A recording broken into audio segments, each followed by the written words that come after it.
Howdy, howdy, howdy. So we're just literally jumping into ladder for a few quick battles.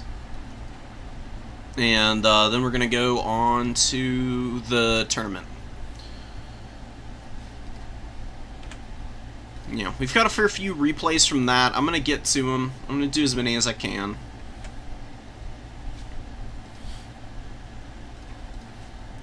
We're just going to have a short stream. It's not going to be too long. It's going to be like maybe 2.5 hours. And then I'll be about my business. Hopefully we find a few matches on the ladder. I don't know why we haven't found one yet at all.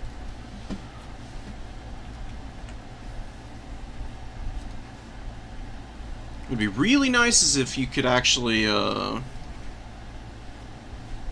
do stuff in between waiting, like we are now.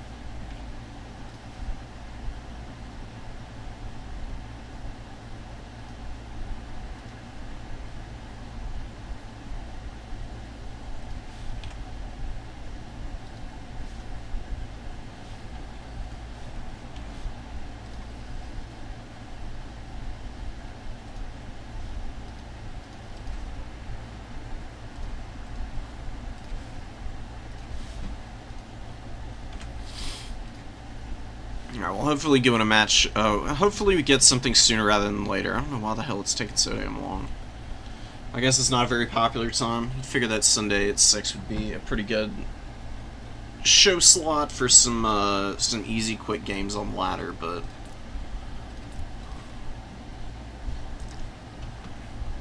maybe not so much.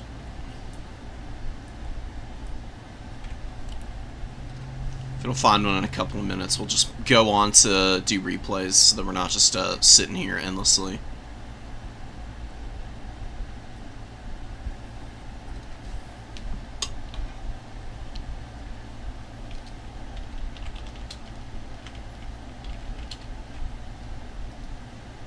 Oh, let's go. Okay.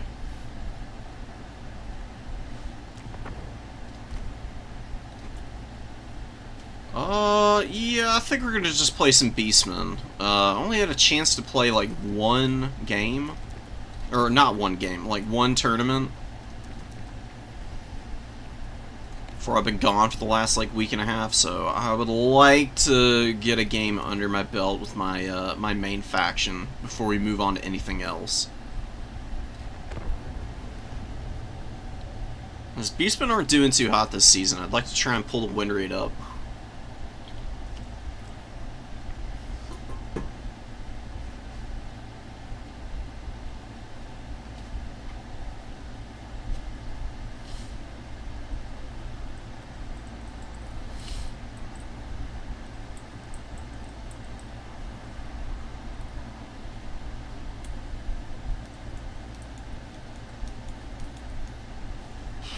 Okay, Empire should be easy enough. I mean, as the Beastmen, you've got plenty of options for dealing with their infantry. You don't need to do anything too crazy. Definitely need to defend against grenade launchers. Those are the biggest thing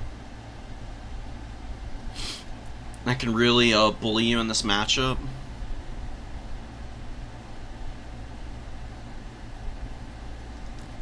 What else do we go for? Kazrak got cheaper again. He's like dirt cheap now.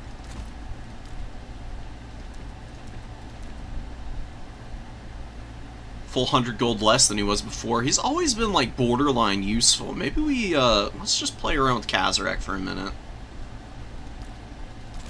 I actually think that'd be kind of fun.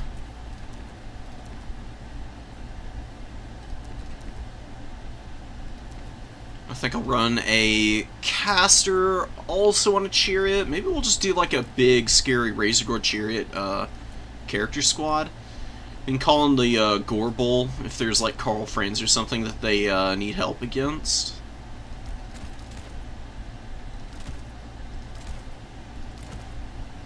We'll get some numbers and bodies in here. Now we do need to be really careful of stuff like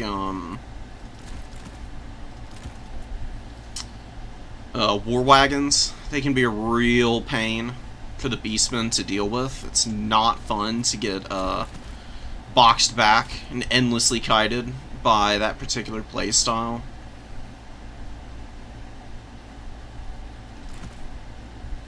Should be able to sit back and play cagey, though, if we do this right, in terms of what we bring to the field.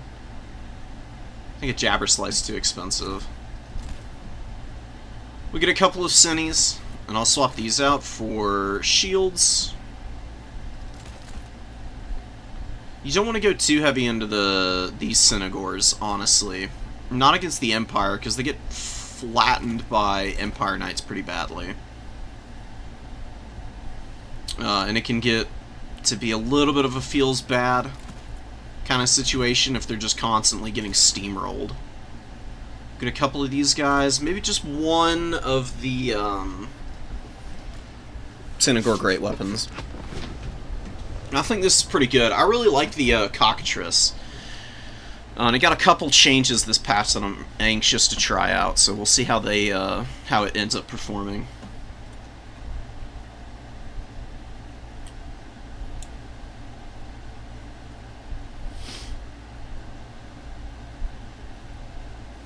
This map isn't too bad for Beastmen. We've got routes up the side of the maps, and good tree cover, so if there's like a huge artillery build, we'll be able to get in relatively close, or at the very least have a little bit better of a time squeaking our way through underneath it all.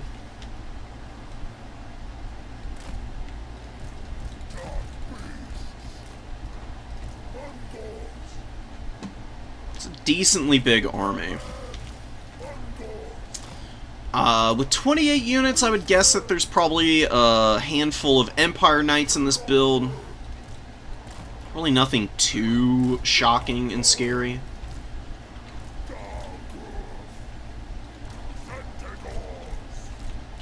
I'm gonna do something like this.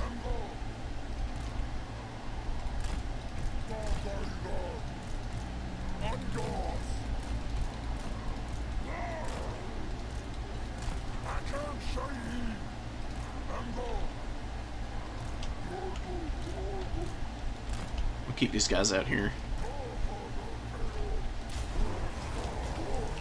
Go right up the pipe. It's an Archlector on foot? Oh, on horseback. Okay, fair enough. We got, what, 3 crossbows. Got a handgun.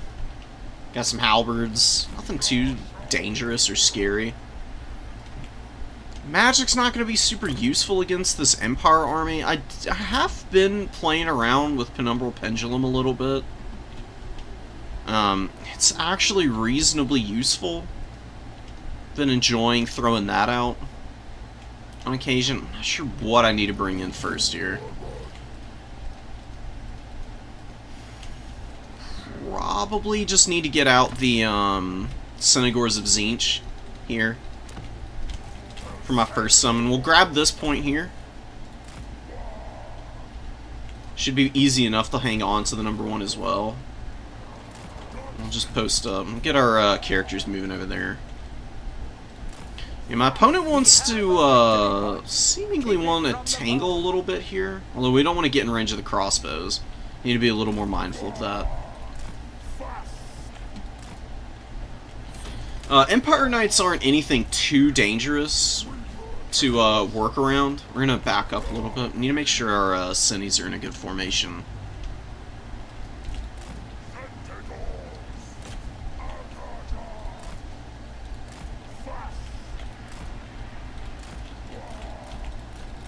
Okay, my opponent's pulling back a little bit, so we're going to sit on the edge of this and keep poking the Empire Knights. We'll just keep a watch out for it.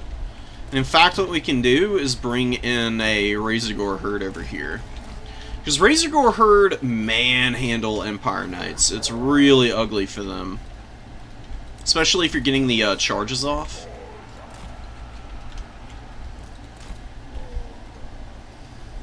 He's got a ton of swordsmen and Free Company militia. I'm actually going to send my characters over. We'll charge these guys down here. I'm going to post up over here for a minute. Or we just go out and around the back. Empire doesn't want to come over here. They don't have to. And we just keep playing the outside.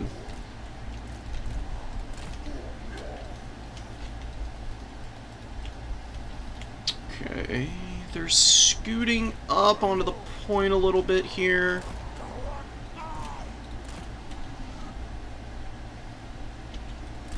Going really wide out here. My opponent is. Which isn't really a great idea. We're gonna split some of these guys out a little.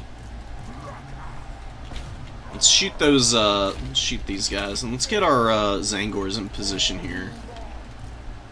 We just need to hold our opponent back. There's no reason to advance right now. We're gonna get a great value trade by hammering those halberds. We're gonna try and utilize some of our shock and awe here. We're gonna kill these halberds with the, gore herd. I'm gonna get ready to, summon some stuff in. So the really nice thing about Razor Gore herd is they hit like a truck on the charge. They really shred stuff.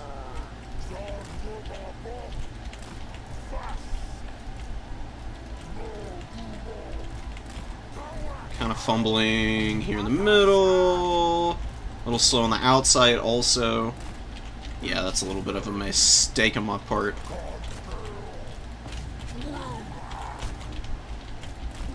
Alright, let's get these guys in. Get these Cinnies in. It's fine. My opponent using his heavy cavalry to charge those guys down really isn't that big of a deal for me. I'm gonna move over.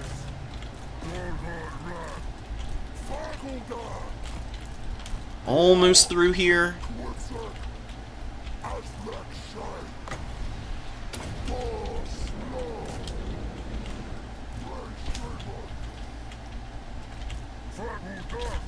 Let's just push up through here. We'll have our archers open up a little bit on these guys.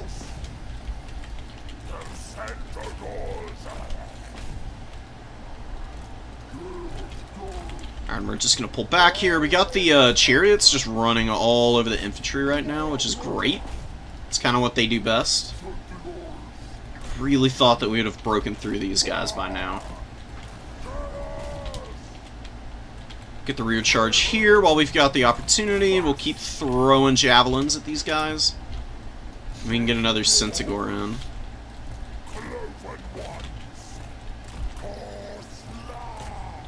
Alright, Zangors go to the back. We're going to charge down this Free Company militia. We just got our Centaur throwing axes chilling over here. Being steady and irritating for sure.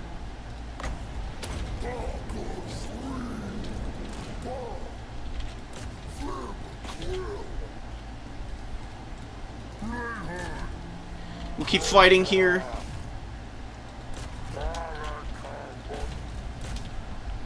We're going to keep trying to bounce as much as possible while the Centaurs keep following up to finish things off. Okay, well, that's going to be it. I mean, our opponent just kind of gave up on that one. His formation was a little too loose, honestly. Spread out a little bit much. Man, those Razor Gore characters are crazy business, dude. Really, running over stuff all that long if you really think about it, but my god. 110 kills on Kazrak. It's basically him and the, Brace Shaman that killed one of these handgunners for me. This is way too much infantry. This is not ever really going to be a workable strategy.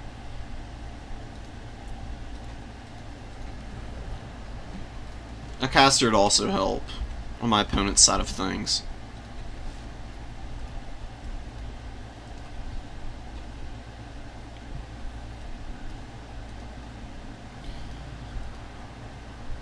Yeah, that would be nice. More Sunday tournaments would be pretty sick.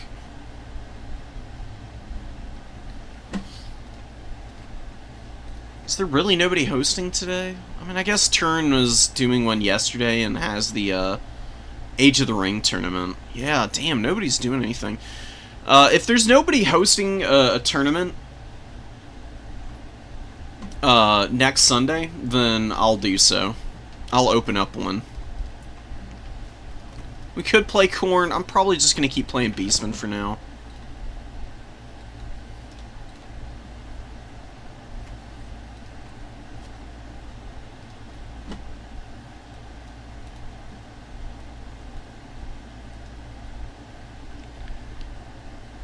Yeah, Spaceboat posts that early-ass tournament every Sunday. It's way too early for me. It's like 5 in the frickin' morning. No way I can make that. What do we do against Khorne? Khorne is not that bad of a matchup in my experience. It's a little rough at times, but usually fairly doable.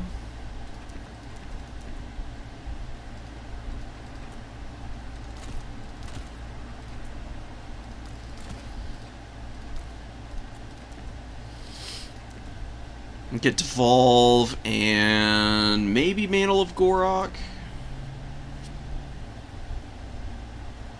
It's a pretty short cooldown. It's an effect area, not extended time. Cygor summon, maybe? Am I really gonna try out Savage Dominion here? I don't think it's going to do a damn thing, so probably not. Mantle of Gorok got 1 gold cheaper, so let's try this out, actually. Don't need Slaughterer's Call, just need a Goon Squad early to kind of run around. Couple Zangors wouldn't be bad, but Bestigor Herd here going to be really freaking strong. For sure.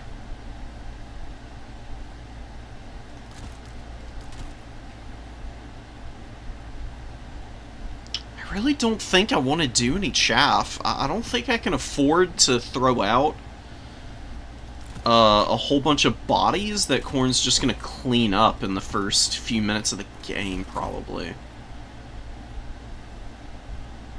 Like, a few Ungor Spears, usually not a bad idea against Khorne, just for, like, catching flesh hounds and stuff. They do actually poke them down pretty well.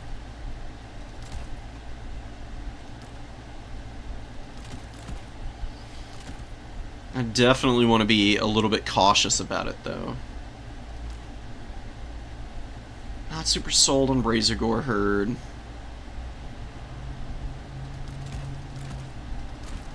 know what, actually?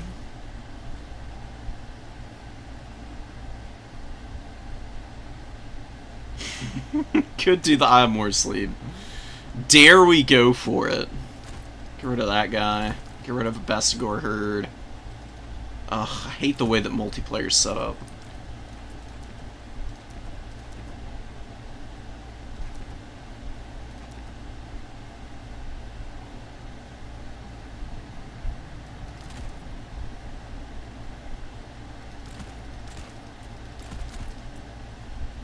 Okay, maybe no Zangors.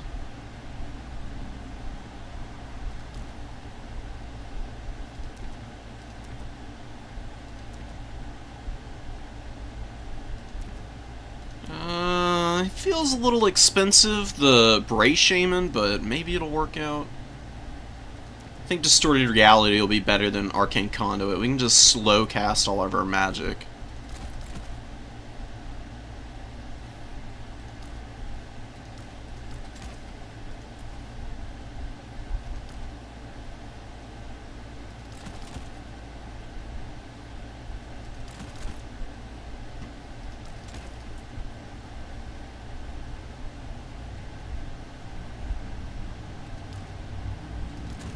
One Chaos Spawn.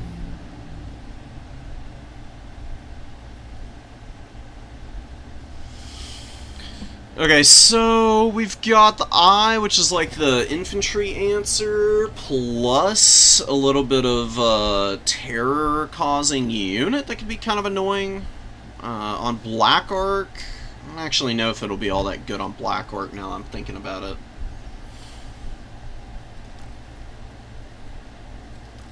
We do have all the Centaurs in the world, though.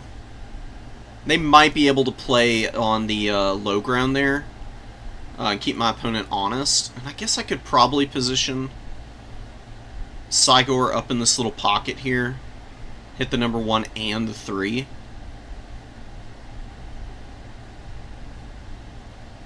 Just got a nice little quadrant there.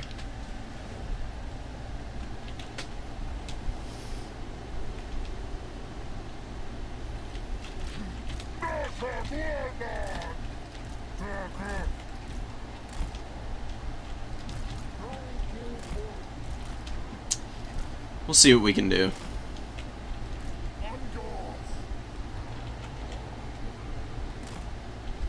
They're gonna sit under the Cygor.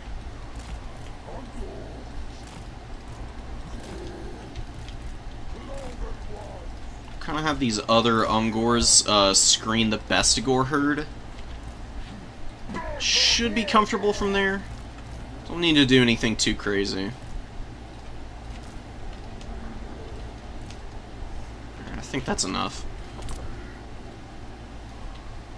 Let me just bring everything else that we need in behind all that. I don't have any hard anti-large necessarily. The Centaurs of Tzeentch and the throwing axes are going to have to kind of do that job.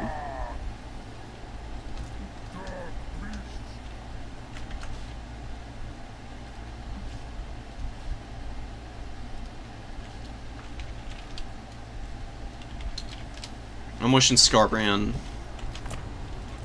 the best.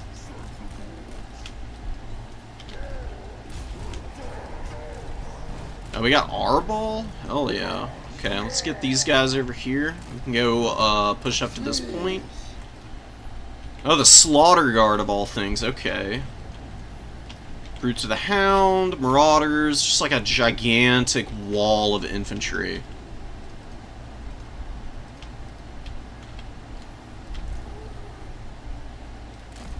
We're actually going to trundle down here. We're going to play a delaying game up top, actually.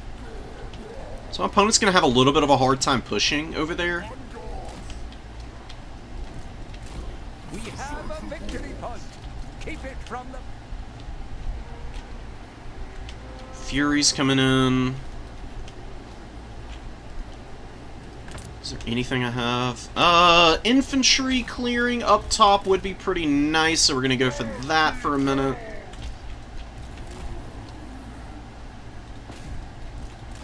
Let's throw a boulder in over here.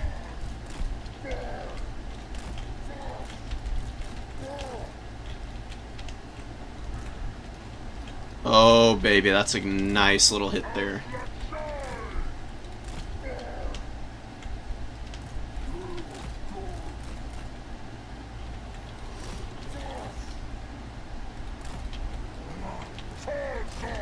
He wants to jump on top of the Cygor really badly. I mean, I just feel it oozing off of him.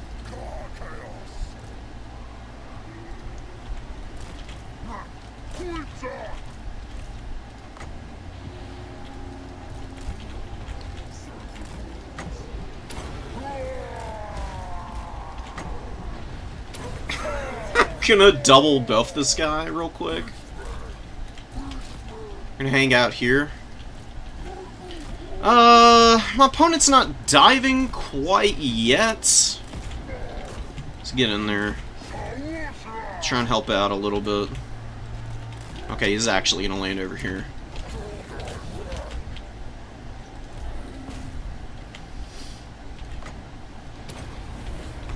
Snap one of these guys down and see what we can do against them. Opponent's not pushing up here. Got that engagement going on. It's a little slow on the draw with it, but nothing too terrible. I think Arbol is literally about to get butchered here. I don't think he's going to make it. Because it really ain't looking too hot for him. Let's actually have the Bestigors just charge in here. Get these guys back a little bit.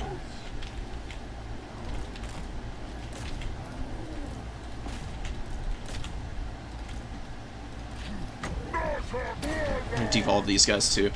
We just need to hold over here. I'm not going to be doing anything too crazy right now. Yeah, we got the Chaos Warriors locked in.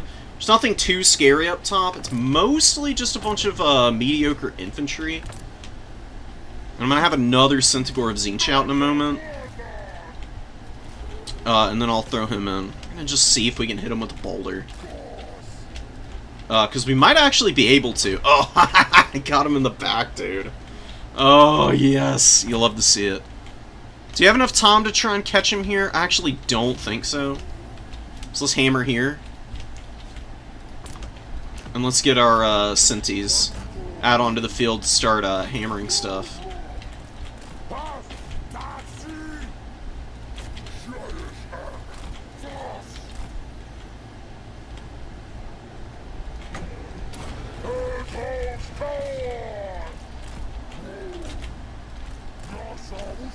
Let's get away here. Still tossing stuff in. We're gonna bring forward our Gore Herd, who should pretty easily kill the Corn Gores there. We're gonna win that fight. It's taking a little longer than I really like it to, but I think we'll be okay over there.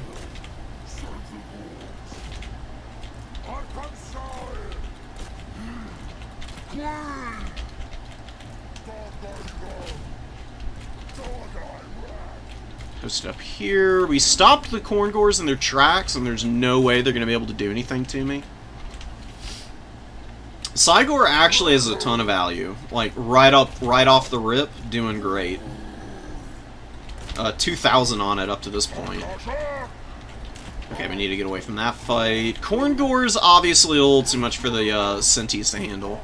That was not a very good call on my part, so we're just going to hammer down back here.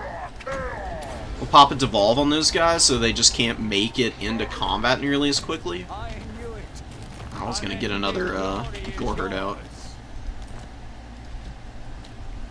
Okay, hell yeah, dude. Dude, the Slaughter Guard got clowned on by the Eye of Morsleep. It just took him from full health to nothing in like 4 boulders, too. It's beautiful. And then the Furies couldn't really even land, and Arbol got in on the Eye of Morsleep, but it actually fought that fairly capably with the Mantle of Gorok popped on it. It's kind of stomping on him. That was beautiful.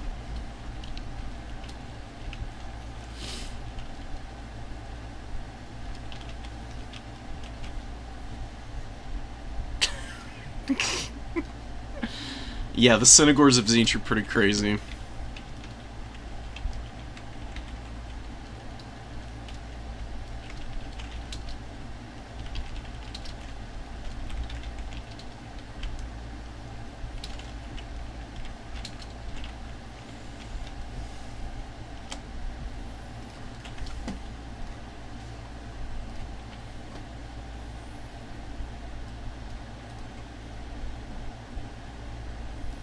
Up at 5, walking my dog. I feel that.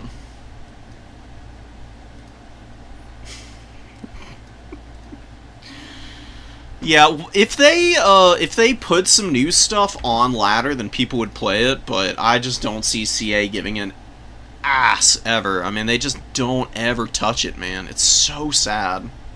It'd be really nice. No, I haven't done any more replays from yesterday. I'm just playing a couple games here. Oh, we're playing Caradoc. Okay. Do we play Corn ourselves? I've been doing... nah, I need to... Like I said, I'm planning on raising the Beastman win rate single-handedly, so that's what I'm going to be focusing on here. I could do Malagor. I actually think Malagor is a good idea. I'm going to bring Pendulum.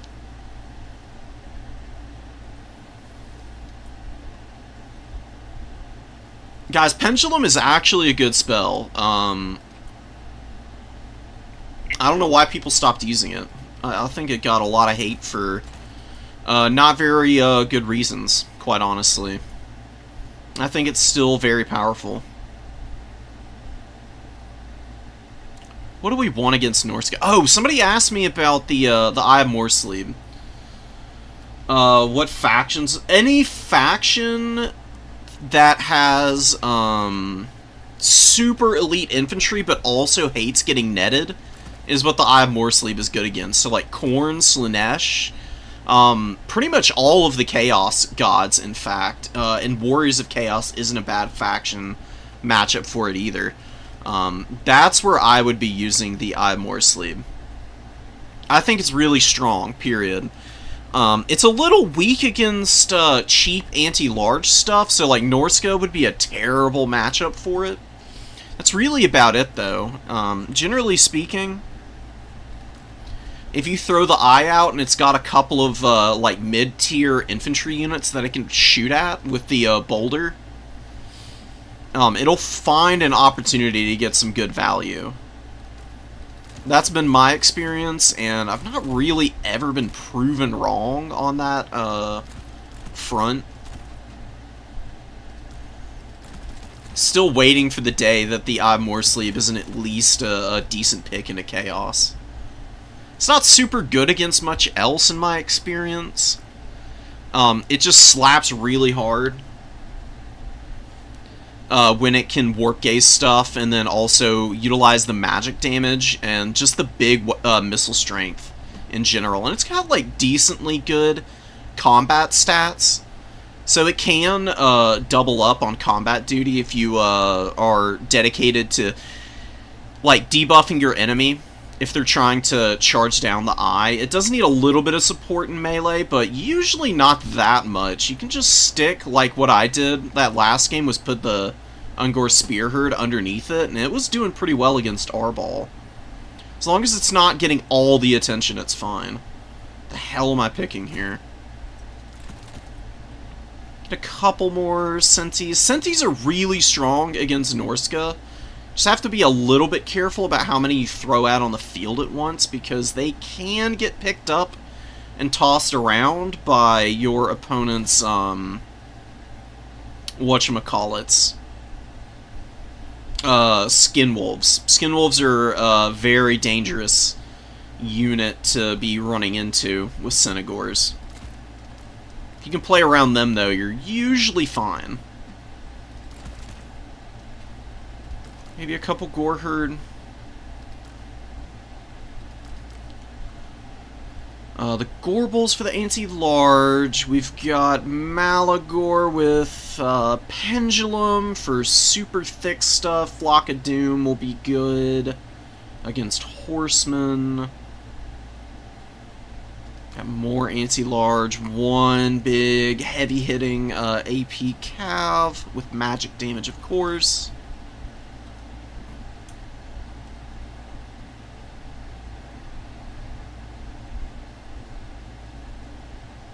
Sons of Goros really going to be much better?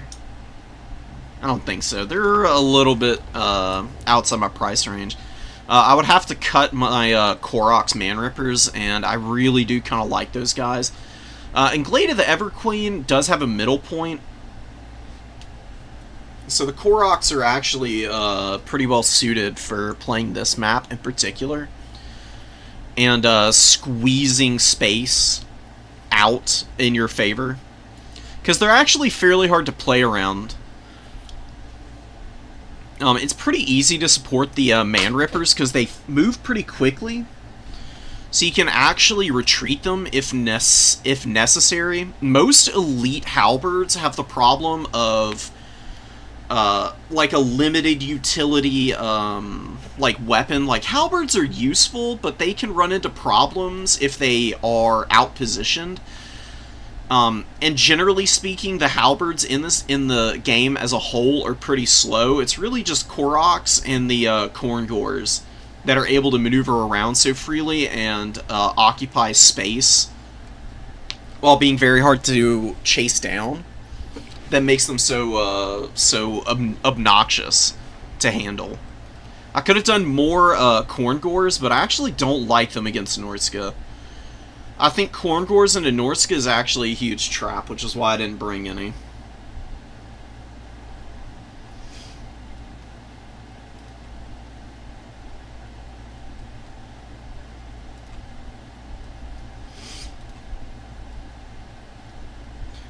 I don't really think that, the Demons is a fine matchup for the Cygor, but Dowie is not good. Dowie's a very bad matchup for the, Eye of Morsleep because they are way too cheap. The Eye of Morsleep can do decent damage to the tightly packed dwarves, but they don't usually carry that game. It doesn't usually carry that game for you. And it can get shot to death by Dowie missiles, so I usually just go with chariots if I want to kill dwarves. Truthfully. I don't think I've ever played Caradoc. So we'll see how this goes. I already readied up on me.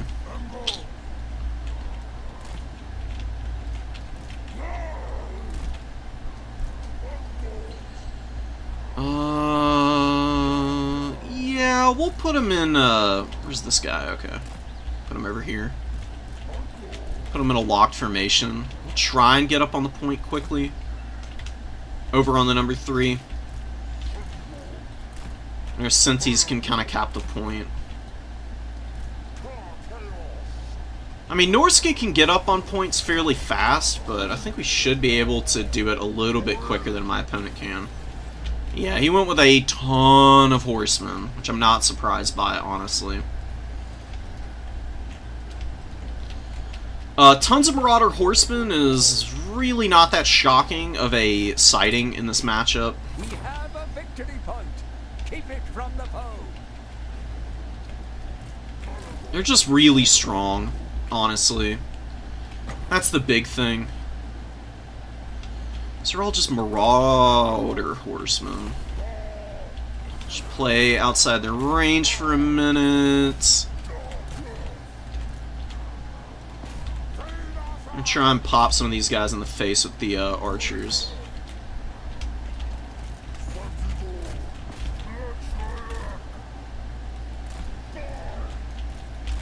Alright, he got some good damage on me, but that's okay. We're gonna get our Korok's Man Rippers moving up over here.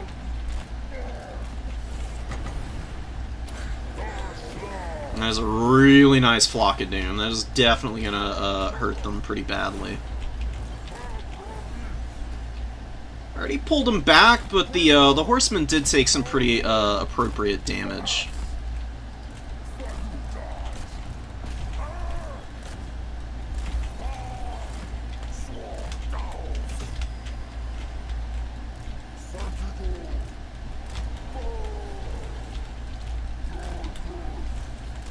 Oh yeah, Sea Fang. Really well placed, did some really good damage to the Ungor Raiders. They're still alive though. We're just gonna work on getting out all of our stuff. And we shouldn't have too many problems.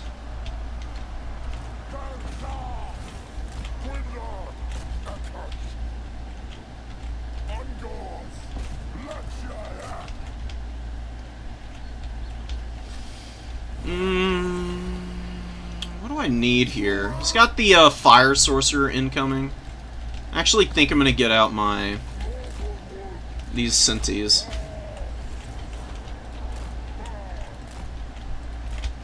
Let's get our boy back up in the air.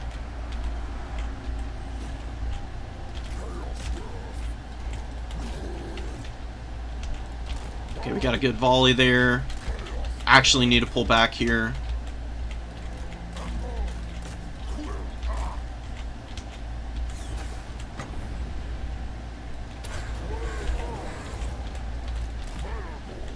Alright, we'll peel back.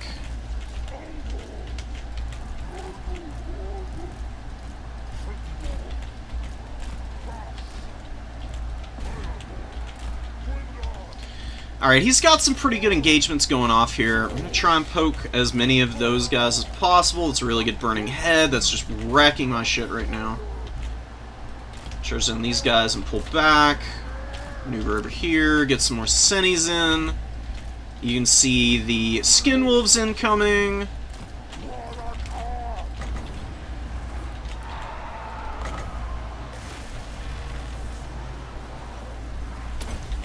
We're gonna drop our big boy spell here. Oh, that's so fat, dude. That was a huge pendulum there.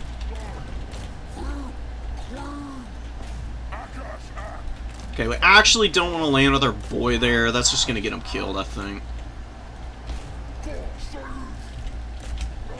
Let's reroute over here.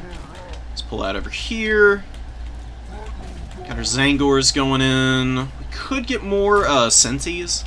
I actually think a Gore Herd here, though, is called for.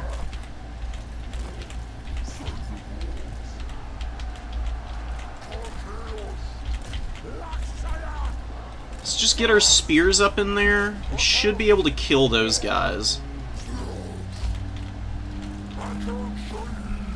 Those are the Icehorn Marauders. Pop another one of these.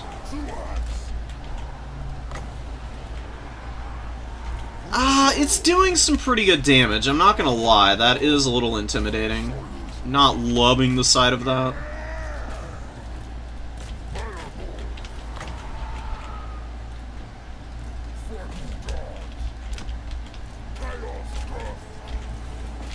Let's go get, what's his face?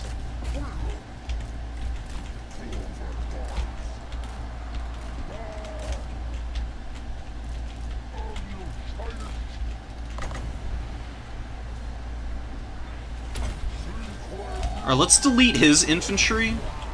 Right there. Oh yeah, baby. That's it. Got a little bit of damage on me here. We're gonna dive bomb our foe. He's getting up on our point over here with some horsemen. We're gonna send some Senegors in to try and kill them.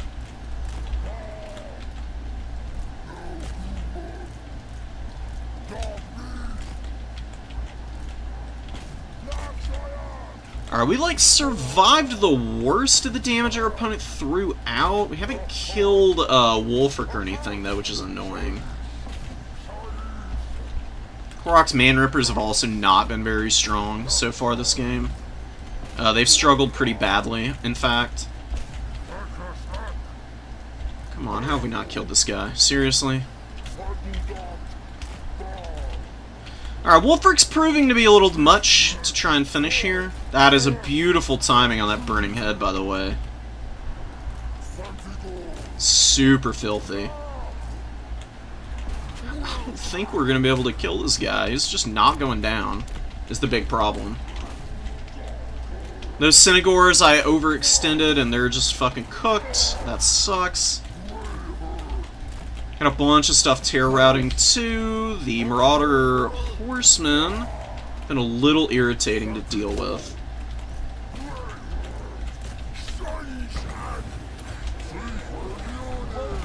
See if we can break all this with a cast there. I think the Gorbel would have been better, but we've got our caster, and our opponent does not, which is a big deal.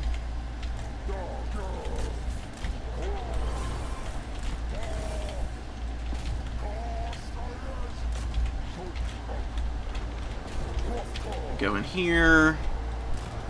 Send these guys in here. Rally back with all these folks. Look at our last Sensei on the field. And we did kill Wolfric. Oh, that's so sick. Honestly, killing Wolfric might be the game-winning play by itself. Because I just don't know what Norsca's going to do without their leadership in the late game.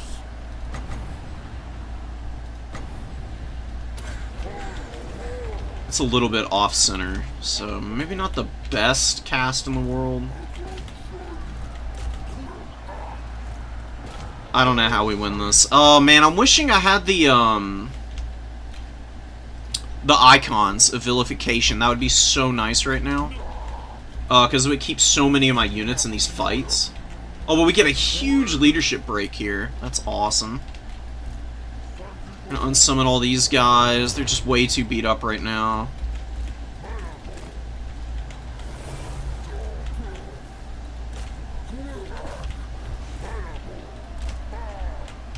Get a Gorbel in. just because the Gorbel is actually going to be able to do some pretty appreciable damage to our opponent. Believe it or not.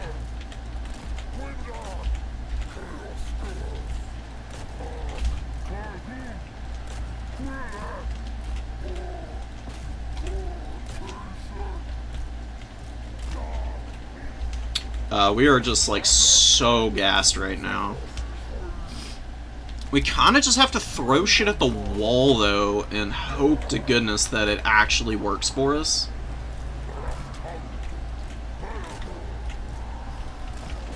Don't really have a truly amazing situation, all things considered.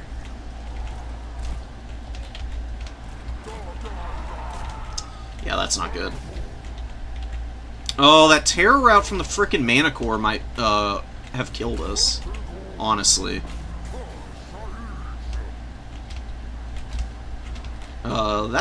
Sometimes that's all it takes, is just like lucky moments. Maybe we'll be able to hold this, though. Yeah, we got some more rallying senses. We're gonna get a really nice side charge there. But Wolfric is back, which is not ideal for me. I'd really prefer if he just stayed fully dead.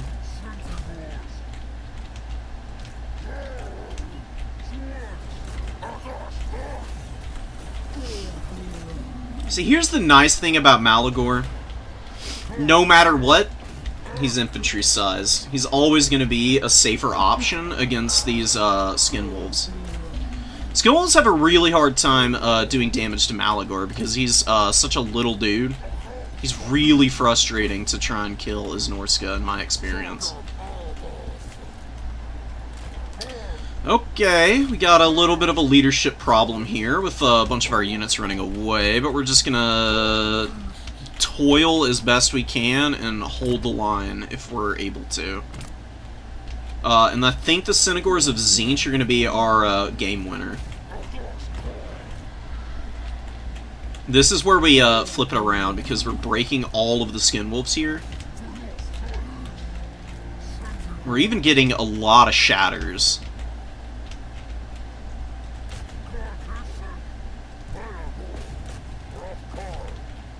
Let's get the Gorbel over there. Let's get these guys out and over.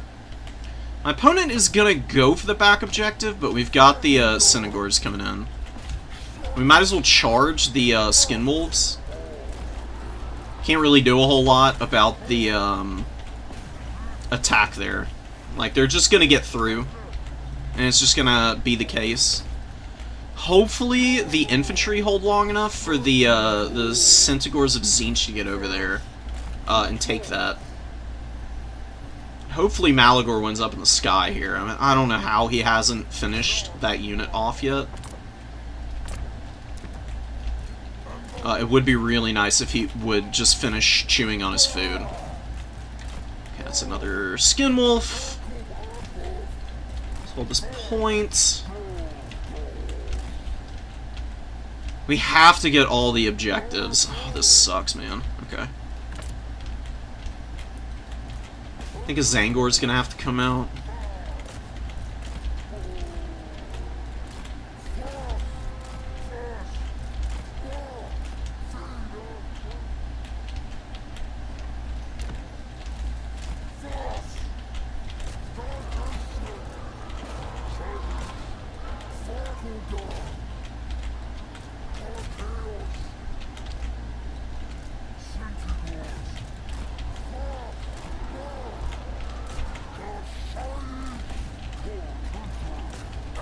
Oh, yeah, this is it. This is it. This is it. This is it. That's a catch. That's a catch worthy of it.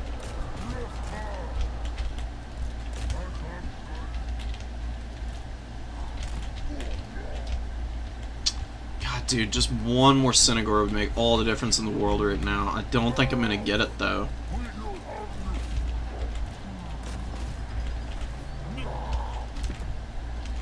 Oh, these sea fangs, dude. Just endless sea fang.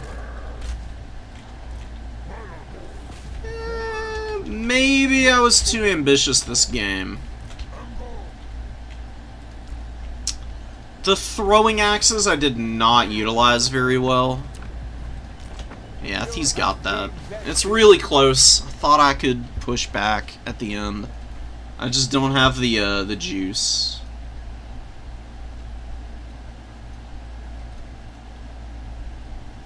That's okay. It was well played. Yeah, the regular throwing axe is not doing too much. Grog hooves are pretty solid.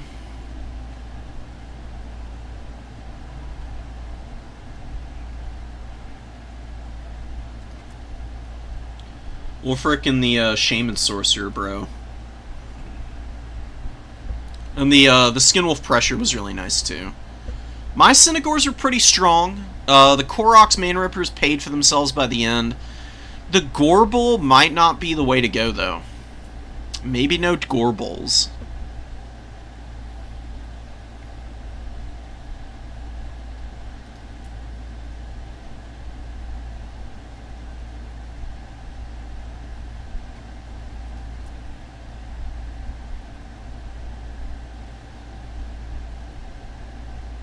So if I don't go for the throwing axes, though, what do I bring? Maybe I just needed to use the throwing axes better. The big problem was no armor, so maybe a couple Bestigors in the front line instead of the Zangors. There's just so much shenanigans that, what's-his-face can throw out at you. Wolfric and the Shaman Sorcerer with the fire magic. It's just so much for the Beastmen to have to deal with. I'm going to restart the game, by the way, and we're going to do some replays. I feel like we got some really solid games in. I think that last one was winnable. I think I needed to take a little less wide of fights, and I needed to be a lot better with my Archer micro. I just forgot to put them on guard mode, and they just wandered up into the front line multiple times.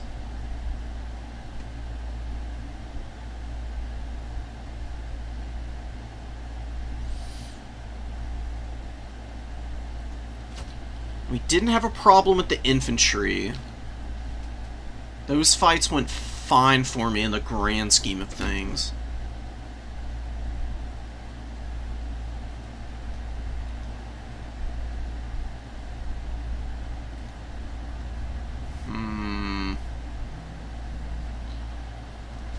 Not sure what I was missing that game. Maybe I do want 2 Korngors.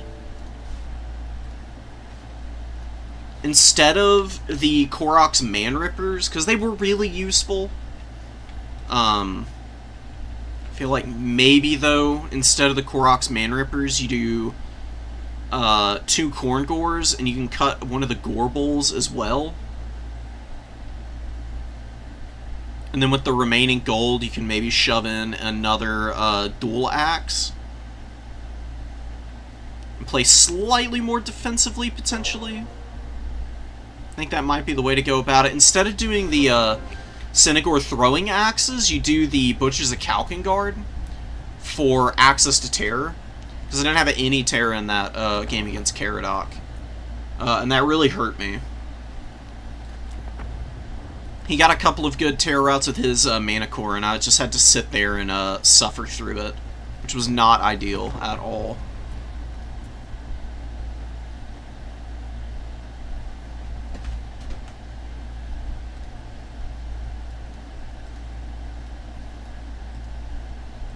Jabberslythe is the centerpiece. The problem with the Jabberslythe against Norska is Skinwolves. I'll just show it off for a second. It's the same problem as the Broodmother has the exact same problem. The Broodmother really isn't that good. It's kind of bad, honestly. The only thing that it does better than a regular Jabberslythe is Sunder Armor and drop an AP Vortex around it. The regular Jabberslythe is 400 gold cheaper and arguably maybe a little bit stronger because you can support it better since you're not spending an extra 400 gold. It's still got reasonably good melee attack and melee defense. The real strength of the Jabberslife is the collision damage, but they've got way too low of armor for playing into Norska. Because the Norscan Skinwolves, they've got an okay... Where the hell are they? There they are. Like, the Skinwolves have, like, pretty mid armor-piercing values. They've got a lot of base weapon damage on their base weapon strength. And then you factor in the bonus versus large, and it splits based on the already existing AP values and base weapon damage values. So the bonus versus large of 30, they get an extra 20 base weapon damage and 10 more AP. That's going to be a little much for the Broodmother or Jabberslife. They'll just get shredded through 60 armor by those things.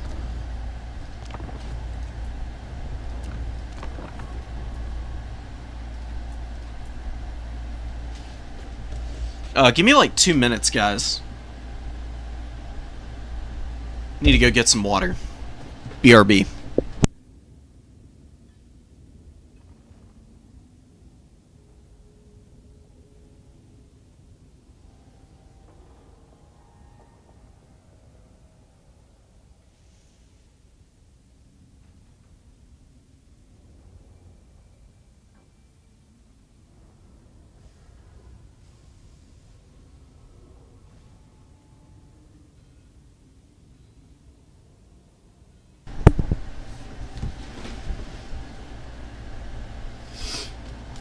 Alright.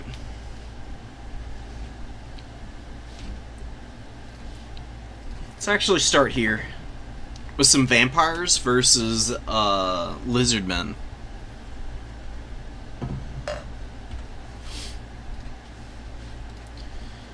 This is an odd matchup for both sides. I feel in my bones like it should be favored for the lizardmen, but I've seen them lose this matchup so many times that I'm just not sure if it might just be an even one at like the highest level.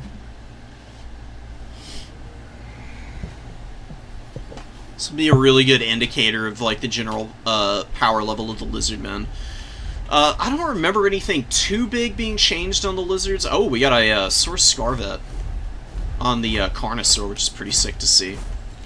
Got the Stegodon with the Ballista. It's okay. The Ballistas are fine. I don't find them to be that great, honestly.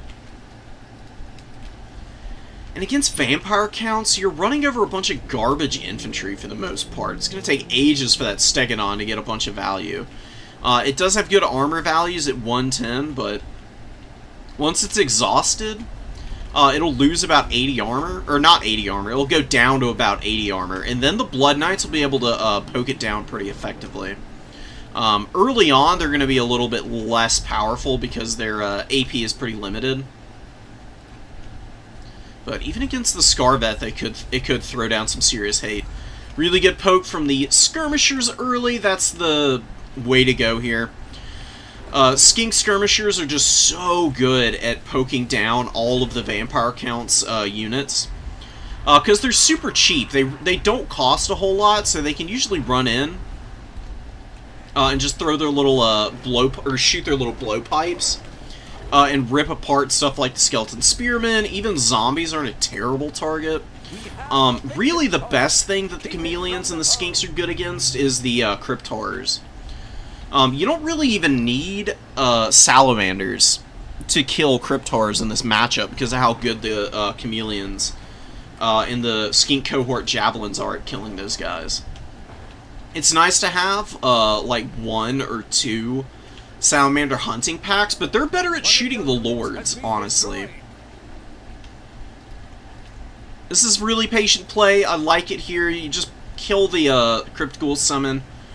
You know, you wasted a little bit of ammo on it, but it's really not that bad of a thing to focus down, just because they can chew on your Chameleons pretty bad. Keeping them nice and healthy is the most important thing for your army as the Lizardmen right now.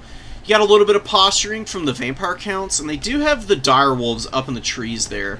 It's not going to be a lot for them to attack right now, though. Croxagor's trotting up, a really nice Spirit Leech on the Life Slan, you're probably just going to see some action from the Earthbloods, heal most of that right back up. As long as the Slan Mage Priest doesn't get isolated away from the Scarvet, it should be pretty difficult for the Ghoul King to find a lot of value this match. He's going to be hovering in the middle distance, waiting for an opportunity. You got Skeleton Spears being chewed up by the Red-Crested Skinks here. Red-Crested should be just fine for the time being. They'll be able to chew on those really cheapo spearmen without too many issues. I'd be very careful about the Ripperdactyls right now. This is a really good response coming in from KP. Pulling the Direwolves in to try and charge the Ripperdactyls while they're attacking the Skeleton Spears. That's the kind of thing that might go under the radar. That your opponent slips up on. And Direwolves actually can do pretty big damage to Ripperdactyls. As long as they have a little bit of support, of course. Because they are infantry size. They get shredded pretty badly. But you can see they pile into combat really effectively on these guys, and they're really good at keeping them pinned on the ground because of their speed following up on Ripperdactyl retreats. Do get the Coldwood Spear Riders moving in. They're going to get a great charge. Really nice banishment on top of those Graveguard. See it doing some pretty decent damage, but the rotation's a little lacking. Ends up moving a little too far away from the Halberds, and they're going to be able to get away scot-free. Chameleon Skinks getting chased down right now. The Blood Knights are going to be free to do as they please from here on out.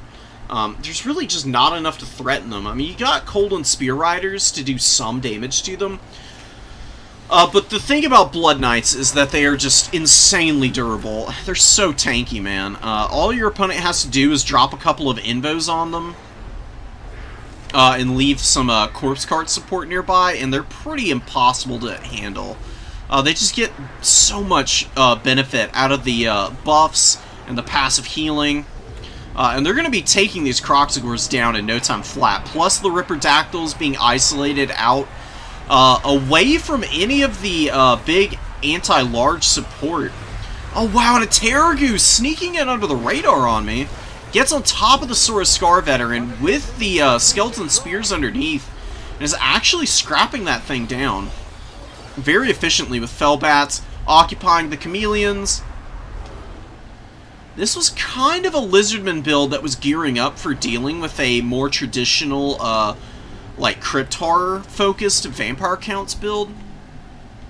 And they don't really have the tools to be able to shoot down two very aggressive Blood Knight summons. I mean, they're just getting all up over the Chameleon Skinks now. And the Skinks have not been bad. They've gotten okay value, but the problem is they're basically out of ammo, and they're being killed. So, no way to unsummon them and get any kind of money back. I think this is going to be a pretty dominant win for KP. I mean, just all over the Lizardmen's units. You've got the Strigoi Ghoul King and the Terror guys fighting back-to-back now. Very good values on both of them. 2,600 on the Strigoi King. And the Terror Geist is sitting here with about 1,100. A lot of that on that Scarvet. Slain Mage Priest does pop Cold-Blooded, but a little bit too late before he routes, and then the Scarvet routes too. So no Earthblood's going to be coming in really critical moments right now. You know, another Ripperdactyl going down too. This one also paying for itself. The Ripperdactyls were fine, but, again, not corralling the Blood Knights enough. Probably just forego bringing the Ripperdactyls in entirely until you've got all your Spear Riders on the field, so you have some kind of way to do damage to the Bloods here. I'm going to be honest, I really don't know if the Scarvet is ever going to be a really good call here. I'm actually thinking, this is just my anecdotal experience, take it for what it's worth, but the ROR Temple Guard, the Star Chamber Guardians in this matchup are basically unkillable. What you do is you get a Life Slan, and just take over an objective with the Scarvets, or not the Scarvets, the Star Chamber Guardians and your Lord, and just sit him in the brick of Halberds. And then you bring a Rev Crystal as well, so that you can resurrect the dead entities on the Temple Guard unit. And just keep them on one objective. It's going to be really hard to take it away from you. And then you bring waves and waves and waves of Skink Cohort Javelins, backed up by, like, a couple of Saurus Spears, and then tons of Cold One Spear Riders, with, like, 1 or 2 Salamander Hunting Packs. And you should be fine against the Undead at that point. You'll have a good enough spread on responses to the large tools that you won't lack answers at any point in the battle. Even if you will struggle with Blood Knights no matter what, at least at that point you've got the AP Heavy Cavalry on the field to at least keep them from being able to just swarm over your forces like what happened here. I really like KP's army. The defensive and cautious play early with the Blood Knights was a really good way of just slowing up your early momentum so you don't overpress. You build up your Dire Wolves, make sure that you get your Terrorgeist out when you see that there's a bunch of really nasty single entities on the field, and just find those opportunities to get the isolations. And it's not like the Scarvet was bad. It got 2,300 value, but I don't know. I still think that it's just maybe best left on the chopping block. The other big problem with this Lizard build is there's nothing to defend the Chameleons. Like, once the Direwolves and Fellbats came out, and then committed with the support of the Blood Knights, there really wasn't anything that the Lizards were going to be able to do to keep the Skinks safe. You need a little bit more of a front line if you're going to go with that. That's why I suggest cutting the Stegodon. And then you can just bring, like, 2 Saurus Warriors, and at least then there's something that the Chameleons can kind of pull through and maybe get units, like, trapped up on to try and pull down your opponent's scary tools.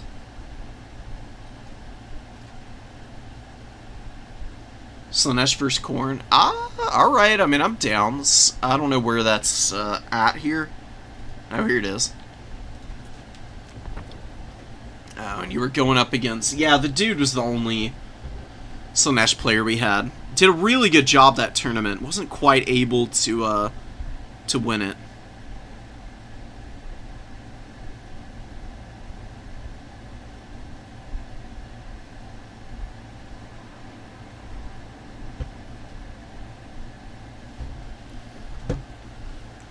We got the War Shrine, we got Double Chosen, which is really cool. Gonna be trying out the Elite Infantry build. Holding on to points with just the Elites, who have the extra cap weight now. Maybe not a bad idea. I do like the Chaos Warriors and the Chosen of Khorne against Slaanesh, usually. There's things that Slaanesh is gonna be able to do, though, at all times against infantry like this. Seekers are the big scary thing, but if you just make a big old box with your armored guys, they should be reasonably good at keeping the opponent out of the box. Bloodspeaker on foot with just Blood Sacrifice. I don't know how that's going to play out. I really thought he'd be on the War Shrine. Coming in on foot like that, he's going to be a little bit too squishy, I think. Hellstrider's on the way in. Marauder Horseman throwing axes, chilling. You can't pursue with Fleshhounds into forests like this. They get debuffed too badly. You basically just have to live with the fact that Slaanesh is in there now. They're going to get an amazing isolation on your fleshies now. That's a lot of gold to lose. I know that's probably the bad situation that you're referring to. With Fleshhounds in this matchup, they can do really good work for you, but you have to build them up and make sure that they never ever get surrounded like this. The second Fleshhounds get surrounded, their leadership crumbles into oblivion, and then they're gone forever, and you're going to cry about it, and you can't really do a whole lot to make up the difference. So yeah, down pretty bad early. More Flesh Hounds coming in. You're going to get an okay charge off on the Exalted Keeper of Secrets, but need to be playing around all these infantry. Like, you see your opponent pushing for your back point, what you can do is detach the Bloodwake Berserkers over there, because these guys have immune to flanking, so there's no point in trying to intercept them in the open field as Slaanesh unless they have an overwhelming number of units. With the Bloodwake Berserkers getting up on the number 3, though, you can just play around the Bloodwake Berserkers with your Flesh Hounds. And your opponent's going to have a really hard time engaging safely. And then you should be able to hold on to that number 3 without too many problems. It'll always be a little bit cagey, but it's not like your opponent can push up Scourge Warriors and the Forsaken onto the Bloodwakes, because the big AP values on these guys and the good stats means they'll just eat the elite Slaaneshi infantry for breakfast. Yeah, Pavane coming in, that's really painful. I mean, you get the damage from the early stages, and then the Rampage comes in, and it just ends up being a really bad scenario for your Horsemen. I don't really love the throwing axes against Slaanesh, honestly. They tend to be pretty terrible. Really the best thing that I've found in terms of like a workable strategy against Slaanesh is to have a bunch of Flesh Hounds, have a bunch of Furies, get yourself a Soul Grinder if you want to be able to like poke and shoot your opponent from afar. The reason I say that is Soul Grinders actually outrange Marauder Horsemen, and their shotgun cannons can actually kill models and entities on the Horsemen fairly effectively. So you can kill like 3 or 4 Marauder Horsemen with each shot from a Soul Grinder, and the Soul Grinders fire really fast. Here's another really small thing. So you've got your infantry here. There's no point in trying to defend the entire way around the point. You've got plenty of cap weight here. Like, you've got, what, 5, 10, 15, 18 already, and then you add in the Chosen, who are another 7. That's 25 cap weight. I mean, I would just get into a box there. And if your opponent wants to try and cap the point away by throwing all their horsemen up on the edges, so be it, because they're basically going to need everything on the field to be sitting on that point. Pulling these 2 infantry units over is a little too risky. It's a long way to go to try and support those guys. You could have peeled them to your own back objective. That would have been a lot safer, because you can at least bring your reinforcements out a little bit easier there. Yeah, there's the Seekers that we all know and love. They have been nerfed, but they're not really all that much worse. I mean, basically, what's going on here, instead of just totally deleting that Chosen unit, at the very least, the Chosen have half their HP to work with remaining. It's not ideal,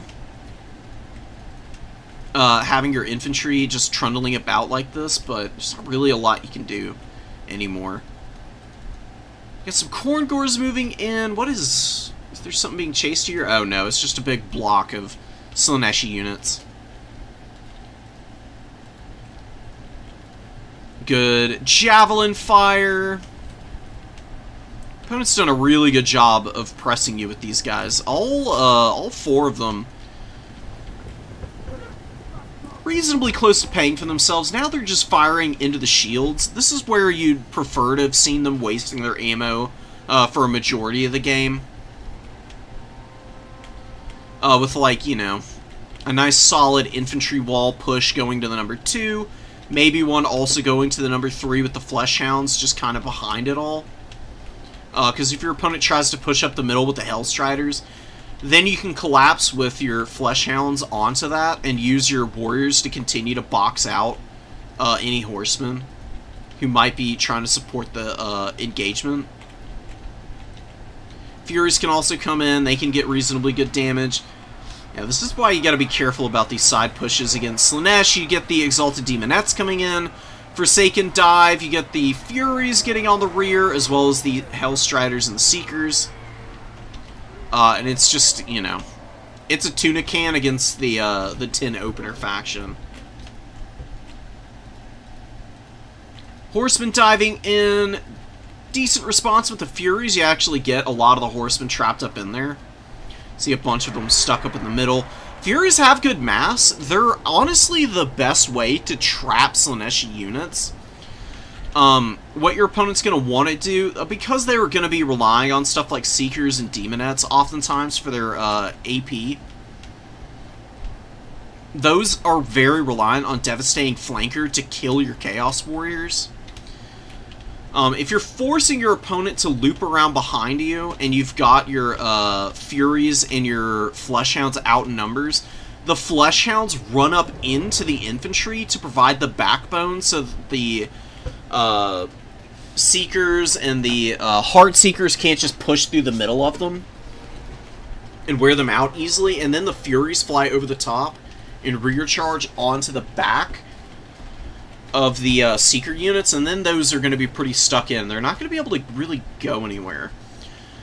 You've done a really good job of just retaking your back point. You could have done it a lot easier without losing both those infantry units, obviously. You just keep engaging Slaanesh in the open field.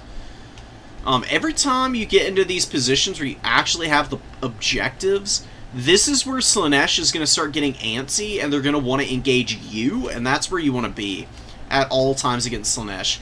Chasing their units around and constantly trying to engage them is very rarely going to work out for you. Pavane going down. Basically, you just run away with this unit now. You know, good reaction there, making sure that you can get it back somewhat. Get the Forsaken coming in. Still get rampaged. Got 14 seconds waiting on that. Yeah, man, that's pretty brutal. Alright, I mean, Pavane still looks like it's going to be reasonably strong.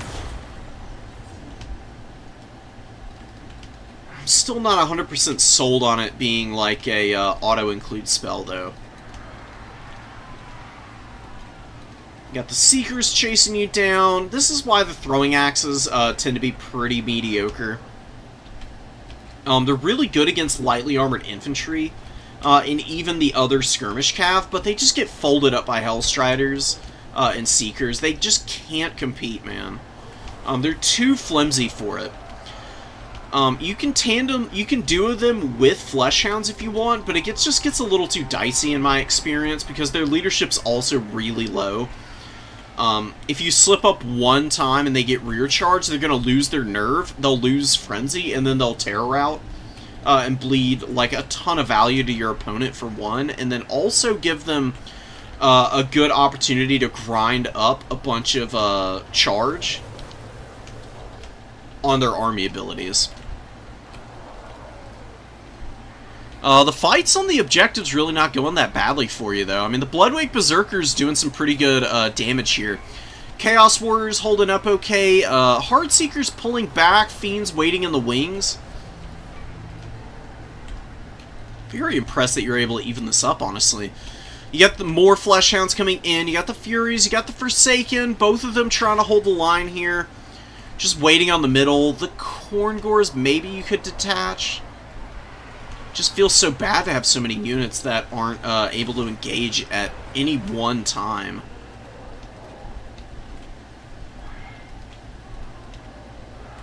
Yeah, Fleshies, though, doing pretty good damage to those Furies. Get another Pavane going down on the Marauder Horsemen. The Marauder Horsemen actually getting a charge off on Furies really isn't too bad for them. I think, though, this is where things start to get a little out of hand for you, personally, because you just can't respond with your warriors. While your opponent just throws out, like, wave after wave of reinforcing unit that you just maneuver all the way around you. Continuing to isolate more and more of your stuff.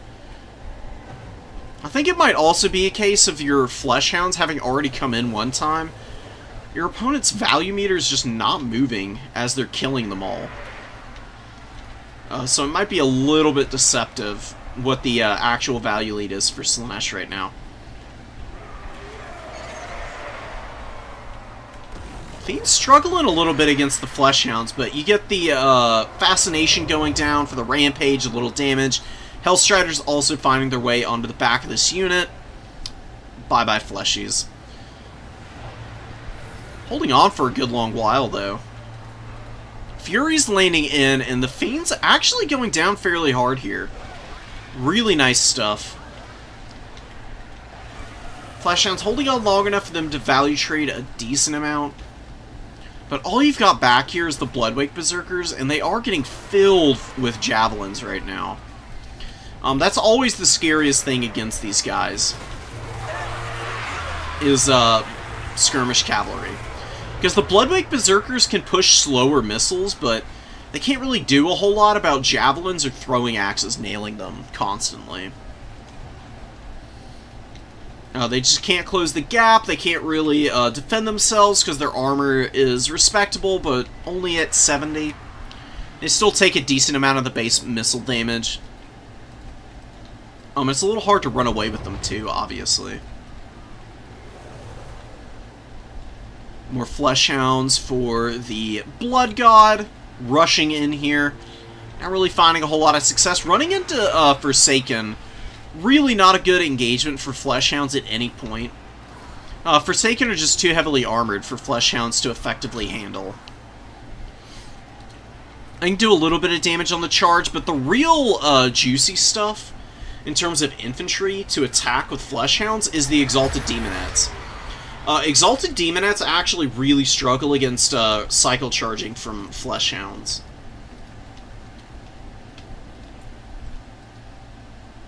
The dude has just been so patient, man. Just refusing to engage you, basically.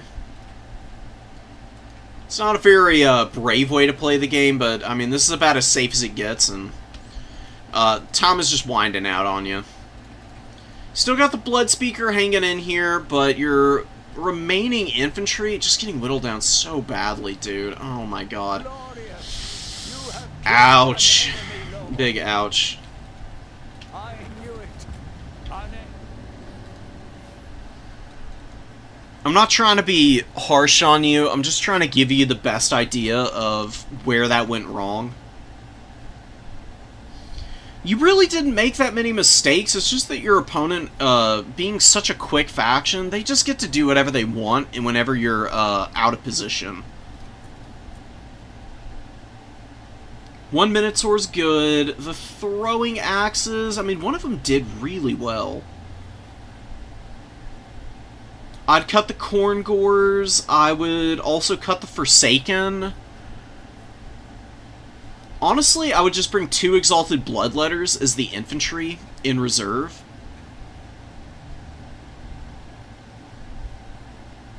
I'd maybe even go so far as to say, you might not even want these Chaos Warriors. What you can do is like 2 Marauders backed up by the Chosen with the Bloodwake Berserkers, and you can still make yourself a little bunker to surround the Blood Speaker. And then maybe you can get another Fleshhound into the opening army. I need to go check it out, man. Such a tough matchup. Or you can spend it on making sure that your dude is on the War Shrine. He did get cheaper, which is nice. Murderous Exhortations is pretty decent. Wild Abandon's also not bad. Icon of Endless War can keep this guy in the fight for ages, but maybe you don't bring that and you just go bare bones like this. Maybe do Gruesome Display for if your opponent engages on you. Probably won't do that, though. So, just something like this with your Berserkers. These 2 guys. You can do the 2 Chosen. Oof. A little bit off on the pricing.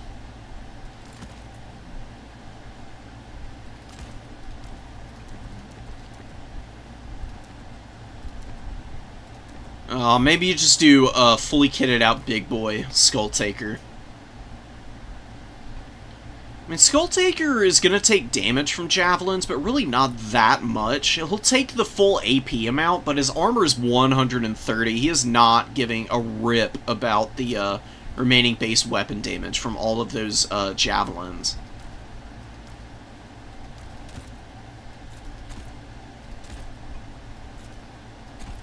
It's a teeny tiny army.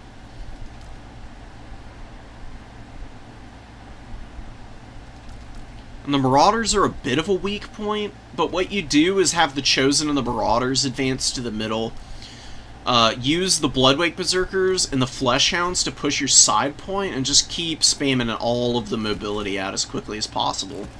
And try to have the Hounds of the Blood Hunt. They're amazing against Slaanesh. Probably the best matchup for them. You can do your Horsemen, you can do 2 Exalted Bloodletters. Get a bunch of Furies.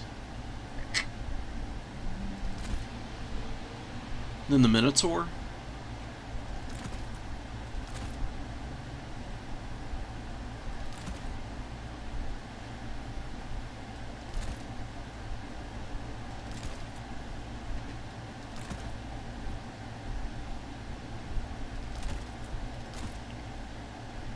Damn, the money is so awkward. It's so awkwardly tight in this matchup for you.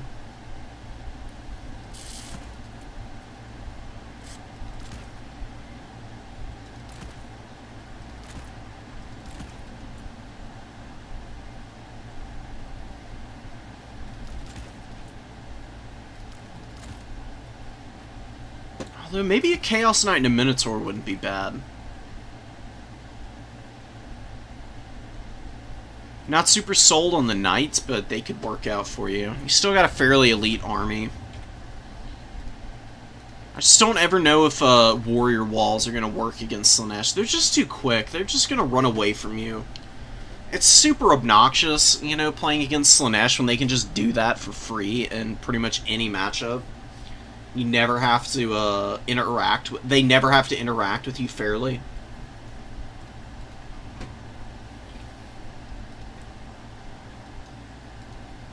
Yeah, Strider on the cab is really brutal. Oh, how'd you do, Tabith? Did you get 3 wins? That's pretty awesome. In the tournament. Yeah, I'll check out the losses for you. Did you drop them all?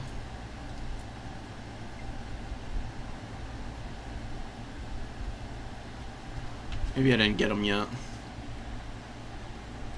Let me consult the fabled Discord here.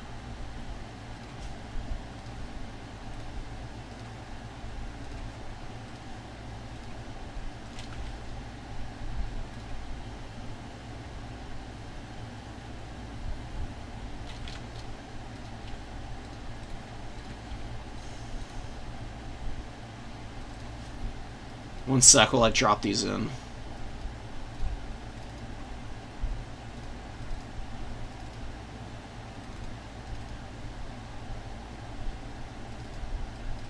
Creative Assembly replays. Let's just say I have them. Oh, because I downloaded them and didn't drop them in here.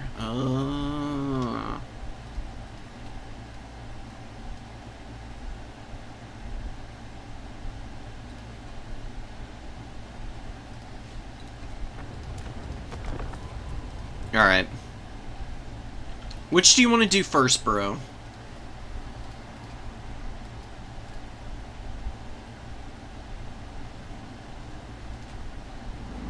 Oh, okay. We'll do this one then. Rat Clan, they've got really good players. You know, like Hitman Hippo and Bob. Both really strong players. They're probably like the second most active like clan in the domination side of things. And they've been upping their game a lot. They've got some really strong folks over on their side now. So maybe maybe it's time to do another clan war, actually. That would be really fun to see. Anyways, Tabitha's going to be running in with the Chosen of the Gods. We got Kotep here. Skeleton Horse Archers. Just a nice, solid, wide line. One thing I would be a little careful of is going too heavy into all of the skeleton bodies, because they're really just mincemeat if they get charged down by something like a Saurus. A Saurus warrior is easily able to clear out like 12 or 1,400 gold's worth of skeletons. And they do it fairly quickly too, because the skeletons have awful stats for the most part. Like King Nakesh's Scorpion Legion's able to hold up against a Saurus warrior, but your basic skeleton warrior and skeleton spearman is just going to get ground into dust really quickly. Now, your opponent is kind of helping you out by bringing a bunch of javelins. I don't really find skink skirmishers or cohort javelins to be all that good here. There's just too many scary, heavily armored units for the Tomb Kings to deal with. You got like Ushabti in melee, as well as the Great Bows. You've also got to deal with Sepulchral Stalkers, potentially. Kemrian War Sphinxes.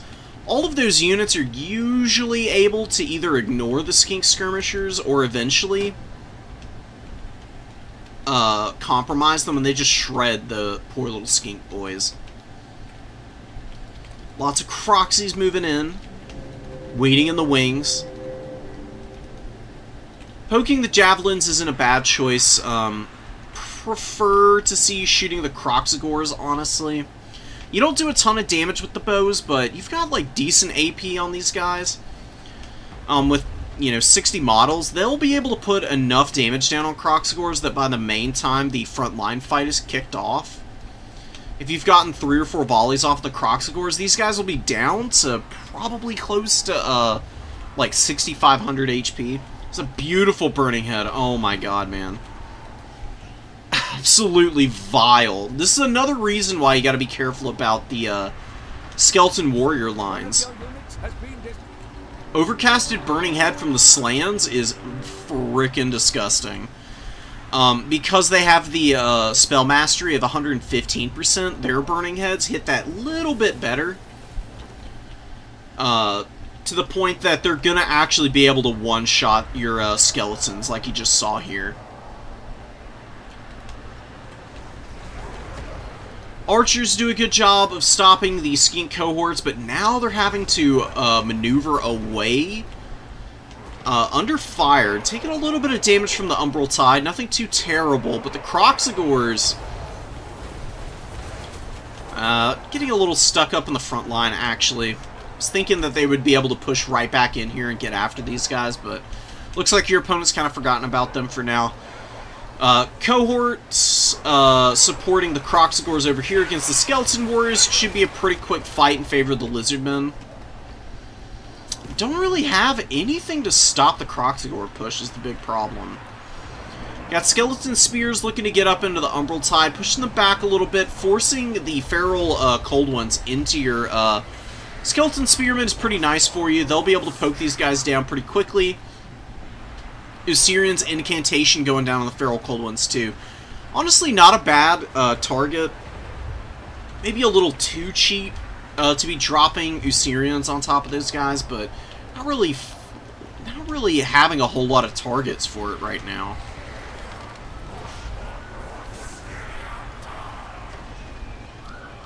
Really good defense in this pocket here.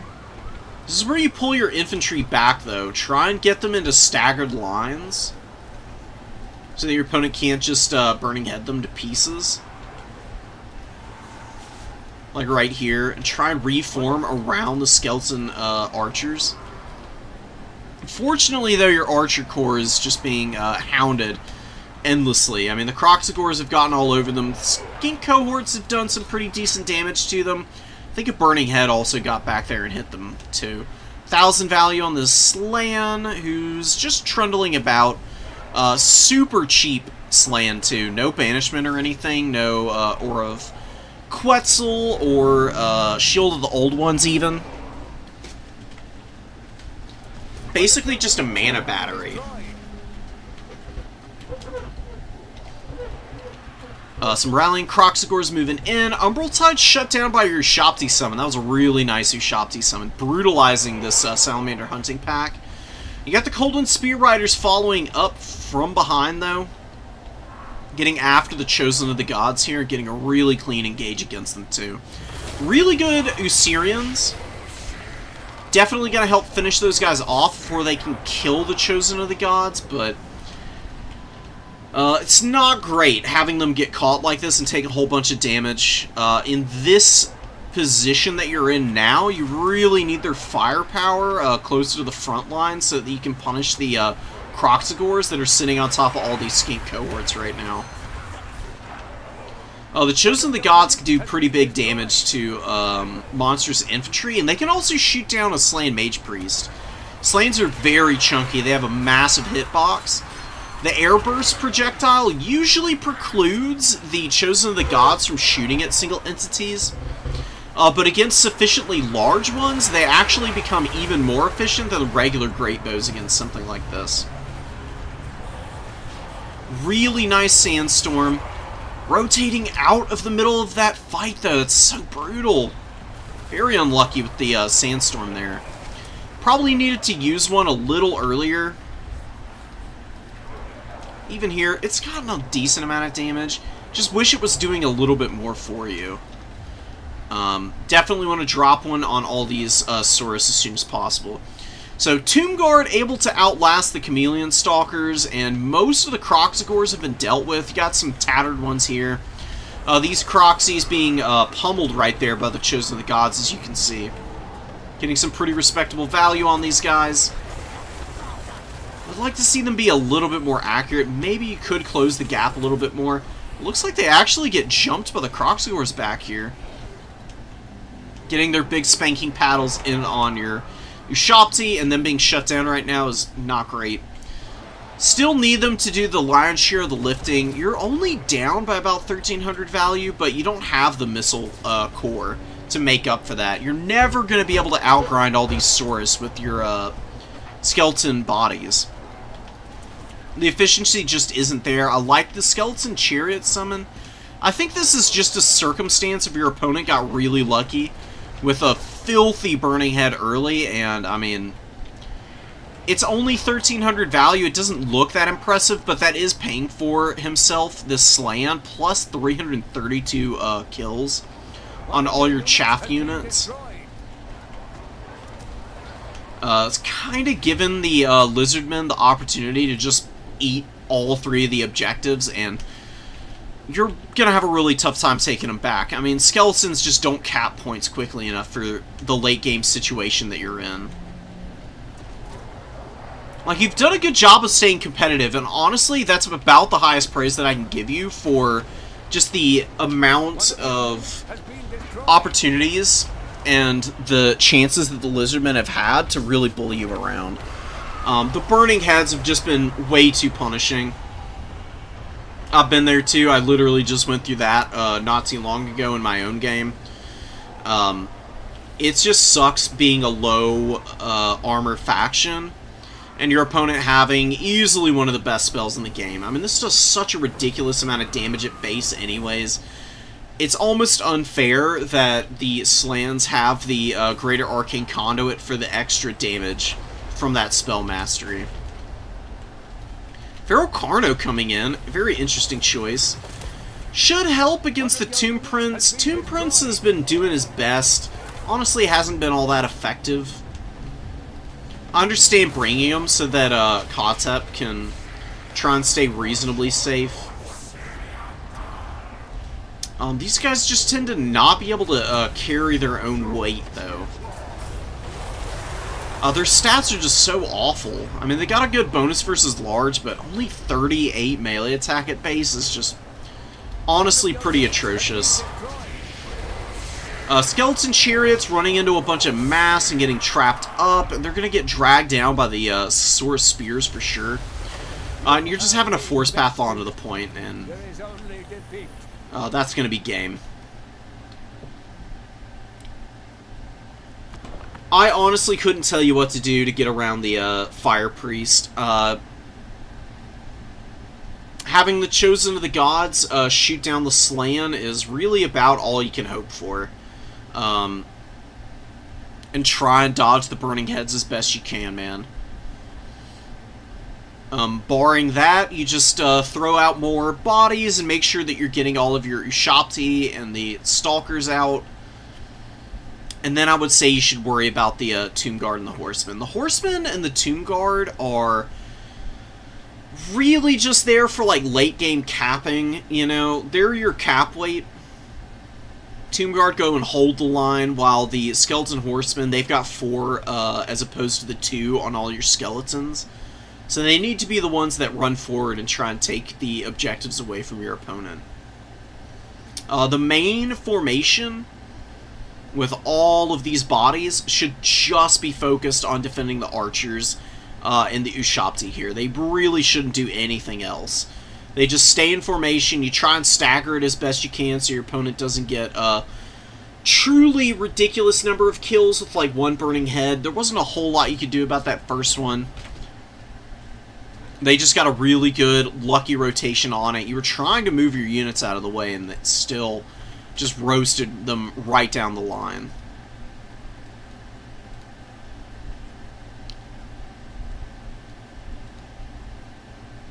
Yeah, I did one of your Vampire replays, KP. It was your game against the Lizards. It was very well done. Yeah, it was this one.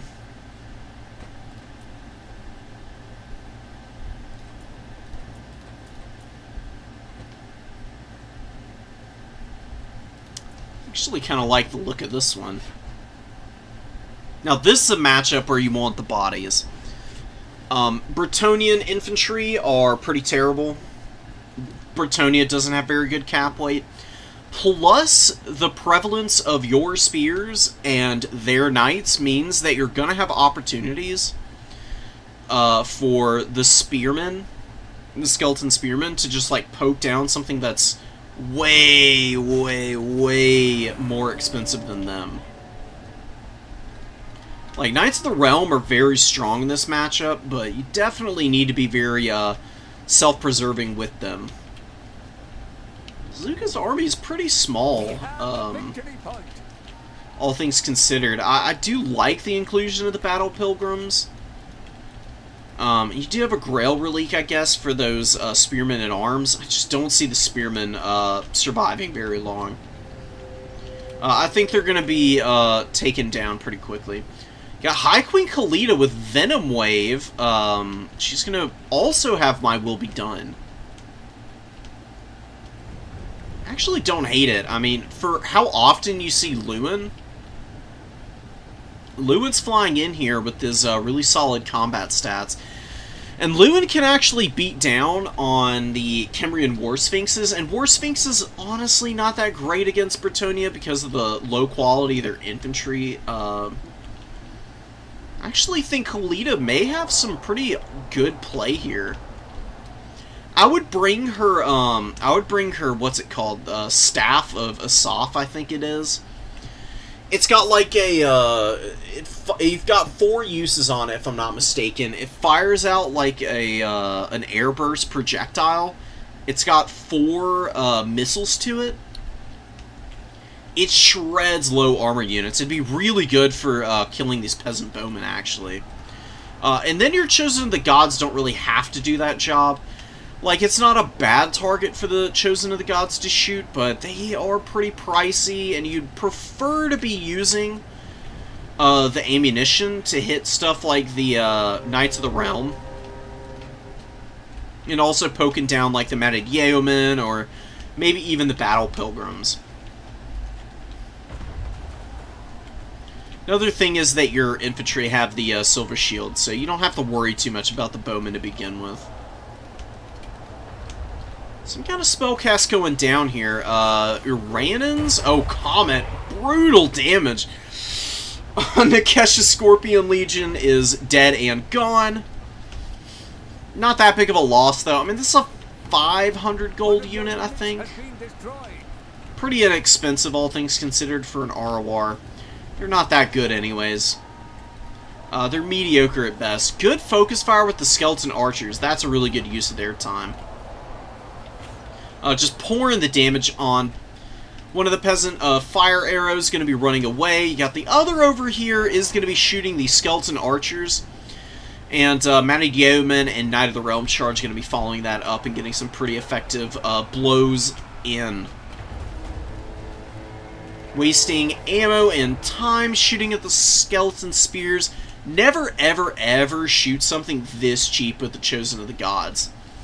You'll do good damage, and it's not like it'll be bad value, but you really need the Chosen to be trading up massively for them to really be worth it. Because their ammunition, 21 volleys is a lot more than you think it is for how quickly these guys fire. They run out of ammo very fast, since they fire every 5 seconds.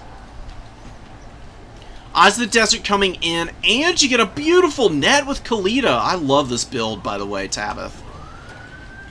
This is the kind of Tomb King's build to get excited about. It's not just the same old thing. Like, you've got a combat character here that can scrap against your opponent's lord.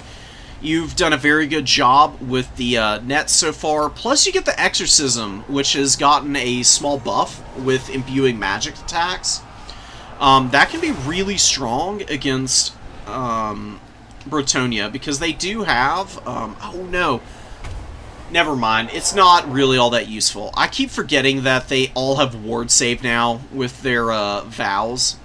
Whereas the Blessing of the Lady used to be Fizrez. Not anymore, so it doesn't really have that much of an application. Still, though, it does give ITP, I guess. Although, again, you're undead, so you don't really need ITP either. Whatever. You could probably cut Exorcism in this matchup. I mean, the leadership's not doing a whole lot for you either.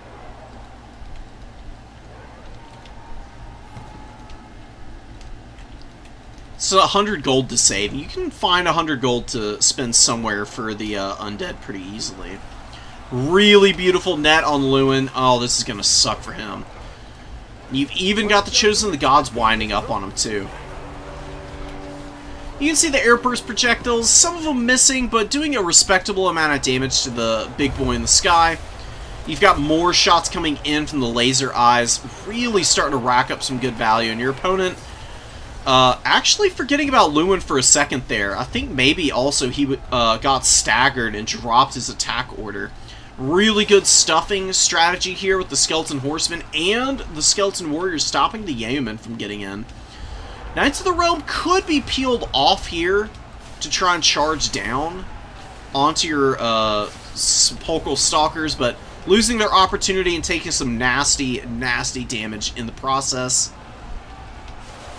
There you go. That's the way you utilize these guys. Just pounding this blob of horsemen here. You're hitting the Companions and the Knights of the Realm at the same time here. You know, maybe not bringing one of them down super efficiently, but even still, I mean, you're going to get just good raw value out of the damage dealt there. Making it that little bit easier to drag down these expensive cavalry units is always going to pay off in the long run. Nice comment. Again, though, it's just a bunch of spears and garbage. One of your units has been destroyed.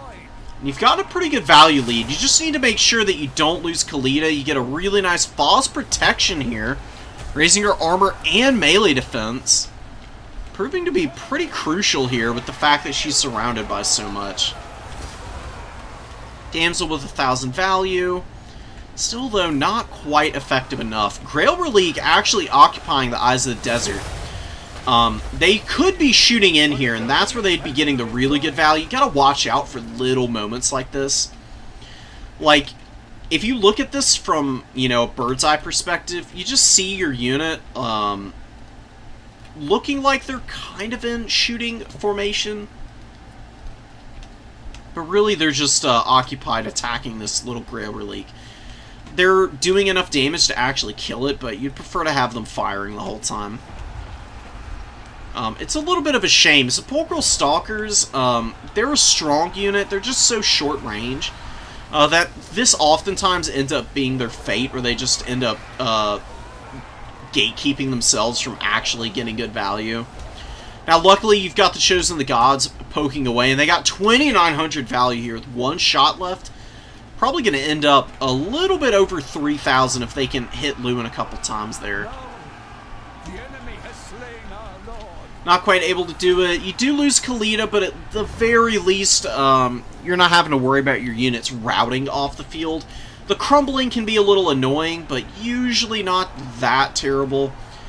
You can survive it for a fair amount of time as the undead. Good volleys from the skeleton archers poking down Lewin.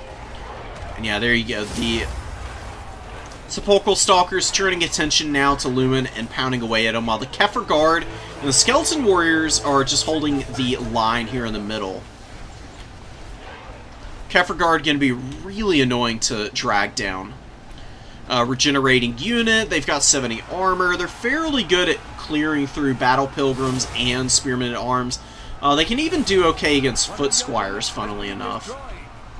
Scorpion Legion looking to get on top of the defenders of Fleur-de-Lis as they're trying to charge down the Skeleton Archers. Nahakara Warriors in here to also muck up the works, and you got the melee Shopti coming in now too. Did Lewin rout? No, he wavered. He was able to hang in there, and he's still getting the perpetual heals. It's going to take him a long time before he can re-engage, though. Value's evened up a little bit, but you're definitely going to have the edge overall, because you have had Realm of Souls heal up your stuff a little bit. That's probably like 400 or 500 gold's worth of healing. You got the Kefir Guard here, also regenerating 2. That's giving you a nice little bit of buffering for the amount of damage that your opponent's done to you. They whiffed the Comet and the Eyes of the Desert with a lot of ammo left. They've got pretty limited ammo values, but that's mostly because their missiles just do so much work against large targets, man. I mean, you can see them taking down models on the defenders here very effectively.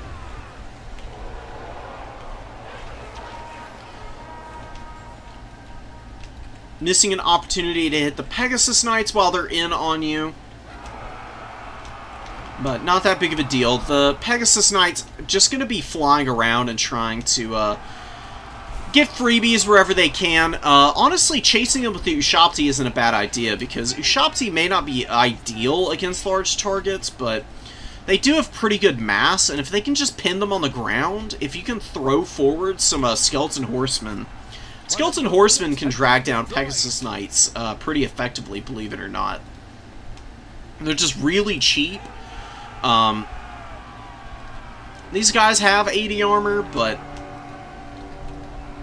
if they're constantly getting like rear charged by a bunch of Garbo, then they can definitely fold up pretty quickly. Got Khalida forming a nice big blob here that you could punish if you had any missiles. I don't know if you don't have the money. Not enough money, and the Chosen of the Gods probably haven't even been off the field long enough. You got the Skeleton Horse Archers, but a really good response from your opponent with the Pegasus Knights bouncing out there. But you do have the Skeleton Spears and the Ushapti finishing up this Royal Pegasus Knight pretty efficiently. See the spears starting to saturate in and get underneath them. The Ushapti are mucking up their retreat path away from the spears. You got Khalida just hanging in here, man. She's been so irritating. And there you go, Nahakara Horsemen making their way in. Getting a nice engagement. And they do get My Will Be Done, so they're buffing up the melee attack. Actually getting them in a position where they can trade relatively well into the melee defense and the Pegasus Knights. Pegasus Knights going to try and pull back. Going to take a little bit of damage as they retreat, but actually it doesn't even look like they're going to. I think your opponent deciding better of it and just full committing onto that fight. Knights of the Realm running over the Kefir Guard, but these guys showing what they're worth. being an irritating roadblock. I would pull them back to the point. And maybe even what you do here, just to make it a little bit harder to finish off the Kefir Guard, you get the Nikesh's Scorpion Legion in a nice brick, and then have the Kefir Guard sit into the middle of that. Because I don't think your opponent's going to have any more magic for the Comets. They've used 3, and I'm fairly certain all 3 of the Comets have been overcasted Comets, which are 20 wins of magic. Fairly pricey. I don't think they're hanging on to much Winds of Magic behind that, because I'm pretty sure they've been using Wind Blast too. Lumen being worn out by Khalida here. 1,500 value on her. She did need to be summoned twice, but Lumen just not being able to engage freely against low-quality targets has made a big difference. For the early game, Khalida kind of kept him away from the Chosen of the Gods. Actually, you do have another Comet of Cassandora. Not overcast this time, though. Didn't kill all of the Nikesh's models. That's usually how you can tell. The ones in the immediate vicinity die, of course. But last time we saw it hit the Nikesh's Scorpion Legion, it basically killed the entire unit. This time they're able to survive with a decent number of models, and they'll at the very least slow down the cap on the middle there. Sepulchral Stalkers, 3,500 value on those guys. The Kefir Guard not doing bad either. Mounted Yeomen coming in, Battle Pilgrims, Holy Wardens, and Knights of the Realm on the field now. For the Bretonnians, is it going to be a circumstance with the late game trading is just not good enough for the Tomb Kings? Got 1,000 gold. Definitely going to want something to clear out the infantry here. I don't know what that's going to be. A little scared for Tabith right now. Really beautiful charge onto the Battle Pilgrims and the Horsemen. Horsemen definitely want to pull out immediately here, and then you can just have your Horse Archers poke away. If you play slowly here, you might be alright. I mean, you've got a little bit of time to get this back. You can maybe even go up to the number 3 right now while your opponent's occupied, because they're not going very aggressively for your number 1 right now. All you need is a double cap for about 3 minutes. And you should have the win here. This is a long time to try and hold, but it could be fairly doable. Khalida is doing her best Lumen impression right now. Trying to clean up units in the middle here. That's amazing. Nekar Horsemen actually able to hang on, and the Mounted Yeomen break here. I'm not entirely sure why. Their leadership really isn't that bad. Wow, and the same with the Battle Pilgrims in the late game. Really unfortunate folding on the infantry front for Bretonnia right now. Lots of Mounted Yeomen coming out. With 1,300 gold, this is your chance to get the Chosen of the Gods back out on the field. I'm guessing that's what you're saving up for. Actually, you Shopti coming in. Horse Archers just need to keep running. They can poke down the Yeoman, no problem. Khalida attracting a ton of attention from the Knights of the Realm and the Yeoman. Another Knight of the Realm finishing up your Nekar Horsemen, who really haven't value traded amazingly. I mean, they don't really have much of an opportunity to do anything else except fight on this middle point. See if the Ushapti can make the difference here. Really good call, pulling them into the Mounted Yeomen here. Gonna be holding back the numbers. The Horse Archers just need to keep running and poking with the bows, man. That's what they do best. If they fire off all their ammunition, they'll almost always be able to value trade for you. And then in the late game, the best thing you can do with Skeleton Horsemen is just poke with the bows early on, save them from taking any serious damage, and then bring them forward and use them as like a pseudo, like melee cav in the late game, where they can like rear charge, like rear charging all of these Mounted Yeomen and the Knights of the Realm right now would be so clutch. Not having that opportunity right now is really hampering your ability to value trade in the late game. Scorpion Legion moving forward. The Ushapti just fully surrounded right now, holding on as best they can. Mounted Yeoman pulling away. Are they going to be able to do something about all of the skeleton horsemen here? Doesn't seem like it. Kalita goes down for a second time. She's officially entering the realm of being a huge liability now. At 1,600 gold. Looks like that's going to be a little too long, not having the double cap here for the Tomb Kings. It is going to be game. It was damn close, though.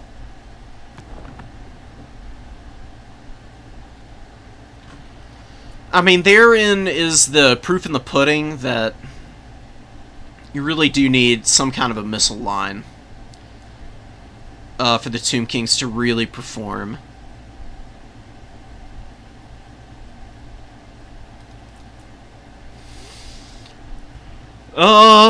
Maybe another Sepulchral Stalker was the way here.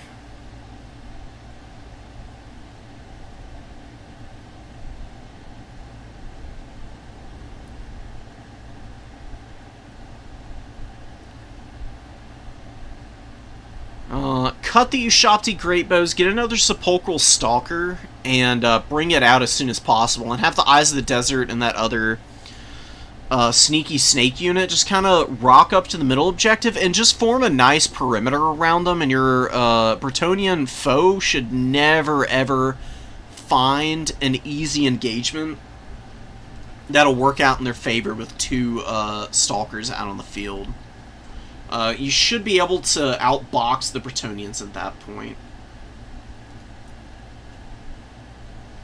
Those Pegasus Knights are pretty vicious. That's really where all the value for the Bretonnians came from, honestly.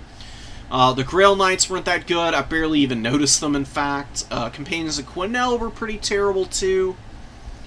Most of their cavalry was pretty awful outside of the Knights of the Realm, in fact. One of the Yeomen was okay. Holy Wardens with 1,000 value is really amazing stuff. They did help clean up the Kefirgard. Kefirgard got 1,100 value, though. Probably want to see a little bit more out of them, though. Alright, I'm going to do one more replay, and that'll probably be it for me today. I may have some more time to do replays tomorrow. We'll see about it. I'd like to prioritize playing in a tournament, though, so I can really test my business. Let's actually round it out with a showdown between two really, really strong newer players. Got the Meaty Dangler helming the Greenskins, and Bobby is going to be playing the Wood Elves here with the Sisters of Twilight on... Are they on the Dragon? I think they are, but the... I don't think the Eagle has AP damage. Maybe it does, though. We'll see when it gets in there. You got the Glade Captain, got a Spellsinger with Life Magic, 3 Dryads, 2 Starfire Shafts. Glade Rider's always a good choice. Even if they don't have the Hagbane tips, the regular Glade Riders are still one of the more vicious skirmish cav in the game. Just because they do so much more damage than all of the other skirmish cavalry that's out there. They've got extra AP over the other varieties, and their base missile damage is also quite a bit higher than most other skirmish cav. Glade Captains on the Dragon, and the Sisters of Twilight are, in fact, on the big old Forest Dragon here. It's probably going to be Goodnight Azag. These foot characters really probably should just hide in the trees as long as possible, because the Sisters with their double shot missiles, yeah, they're suited better for the bonus versus large and killing big stuff, but they do a pretty good job of tracking and still pummeling foot characters effectively, and the Glade Captains are also pretty good at that. The bonus versus large is just a little bit of extra icing on top of how effective they already are. And ignore the fact that it says they have 15 shots. That's 15 shots split between both of the sisters. Really what it means is they've got 30 ammo. I don't know what is up with the tooltip. It's very misleading. It makes you think that they've got a lot less than they really do. Azag being focused down by the Glade Captain, actually being blocked a little bit by the infantry. That's something that I've been noticing for a way to defend against the Sisters as well as the Glade Captains, is actually using stuff like cavalry. Specifically, something like a Boar Boy wouldn't be bad to just sit on top of Azag, because the missile penetration won't go through all of the cavalry to still hit the foot character. And you can functionally block all of the damage if you just, like, send him in the middle of stuff. See one of the shots missing there. That one making contact with him. Wearing him out a little bit here. Sorry, just checking a message I got. I introduced somebody to Fallout, and they're texting me excitedly about it, so I'm also excited to talk to them about it after I'm done here. So you got the Sister of Twilight just getting in on the Orc boys. Azag's taking a lot of damage. You don't want to be too aggressive diving in on him yet.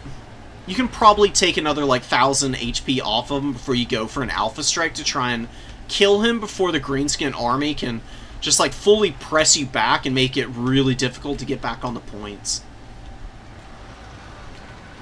See the goblins running here. Orc boys doing their best. They get some decent damage in on the Sisters. But Sisters jump back up in the air before the Savage Orcs are able to close the gap. I would avoid Savage Orc Boar Boys like the plague in this matchup, because of all the magic damage that is available for the Wood Elves, man.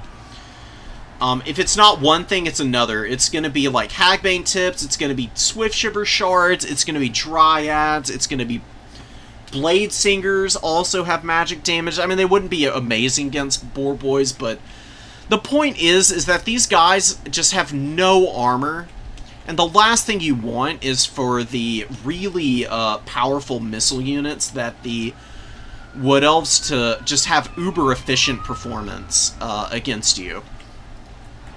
They also don't have a shield, and regular Boar Boys do have a bronze shield at the very least. They are what I would be prioritizing personally. You're just never really going to have a great time in the mobility game against the Wood Elves. This is a matchup where having the AP on your cavalry is actually really not that great, because the stats are just terrible on stuff like Boar Boys, and Wild Hunters of Kurnus have excellent stats. I mean, 53 melee attack, 39 melee defense, beautiful amount of weapon strength with a good bonus versus large on top of the AP to just shred through the biggins on the charge. And they got a good charge bonus, and they have Fizz Res, so while you're just hitting uber efficiently against whatever it is you're fighting, because these guys also have magic damage, your opponent's not going to be nearly as effective against you, since they lack the same access to magic attacks. Squig Herd's getting a good rear charge in here, and that is a beautiful Fade Up unit and a really nice Earthblood to soak up some of that damage, though. So Wild Hunters of Kurnus not going to be going down here just yet. Definitely want to try and get them out of here, though. Bobby is losing some momentum here. Despite the good damage on Azag, he's still in the game. And that's why you want to try and kill him early, because, you know, I mean, he's got the death magic. Your opponent's going to be holding on to that Buna for your elite mobility. Around 2,000 is where I would be trying to dive on top of him and snipe him out. And the Sisters are honestly very good at doing that. They've got a great charge bonus of 60. They're really good at landing on top of foot characters and doing some pretty atrocious damage to them in a short amount of time. Spellsinger being run down. What else are in a rough spot, honestly? The Savage Orc Air Boys really haven't been touched. They've been able to throw down some decent damage from a distance as well. You can see them with about 300 on all of the missile units so far. Tons of HP, going to be able to posture up in the late game and be able to lay down some serious hatred, I would imagine. Glade Riders countercharging the Broken Tusk Mob, who are doing their best to hang in here, but the Dragon is definitely going to be causing an issue here. You've got the temporary ITP on the Broken Tusk Mob. The second that wears off, I do have a feeling that they're going to terror route pretty immediately. They're just barely hanging on as it is, and yeah, there you go. Wall wears off, terror route comes in. More Glade Riders. They've been used fairly well here. Just about paying for themselves so far. Probably focus down the Squig Herds, and then shoot the Boar Boy Biggins. With the Hagbane Tip Riders. Hagbane Tip Riders have even better AP than the standard variant. Which is why oftentimes you see people prioritize summoning them in for the 100 more gold that they are over the standard Glade Riders. Just because they also get the magic attacks and they get poison, which is such a nice utility on them. Wood Elves continuing their wicked ways of kite. Staying close on the tickets. Man, oh man. TMD is just being relentless here, though. Where is Azag? Oh, here he is. He's chilling in the middle. The Glade Captain is forced to land to try and help out the Spellsinger and takes a wicked volley from all of the archers here. Really good focus fire from all these bowmen. They got one good one on the Glade Captain, but he's jumping out, he's getting back up in the air, should be able to maneuver around, stay away from the worst of any damage coming his way. He just got so many numbers out here, and he got more Orc Boar Boy Biggins coming in. And the Wood Elves just haven't been able to bring out enough of their mobility, right? I mean, you got the Wild Hunters of Kurnus out, but that was a really good response, Buna, to shut them down very quickly. With a good surround from the Squig Herds to also pin them in place, and the Glade Riders finally getting caught just running out of room and being fully surrounded and not quite able to pay for themselves.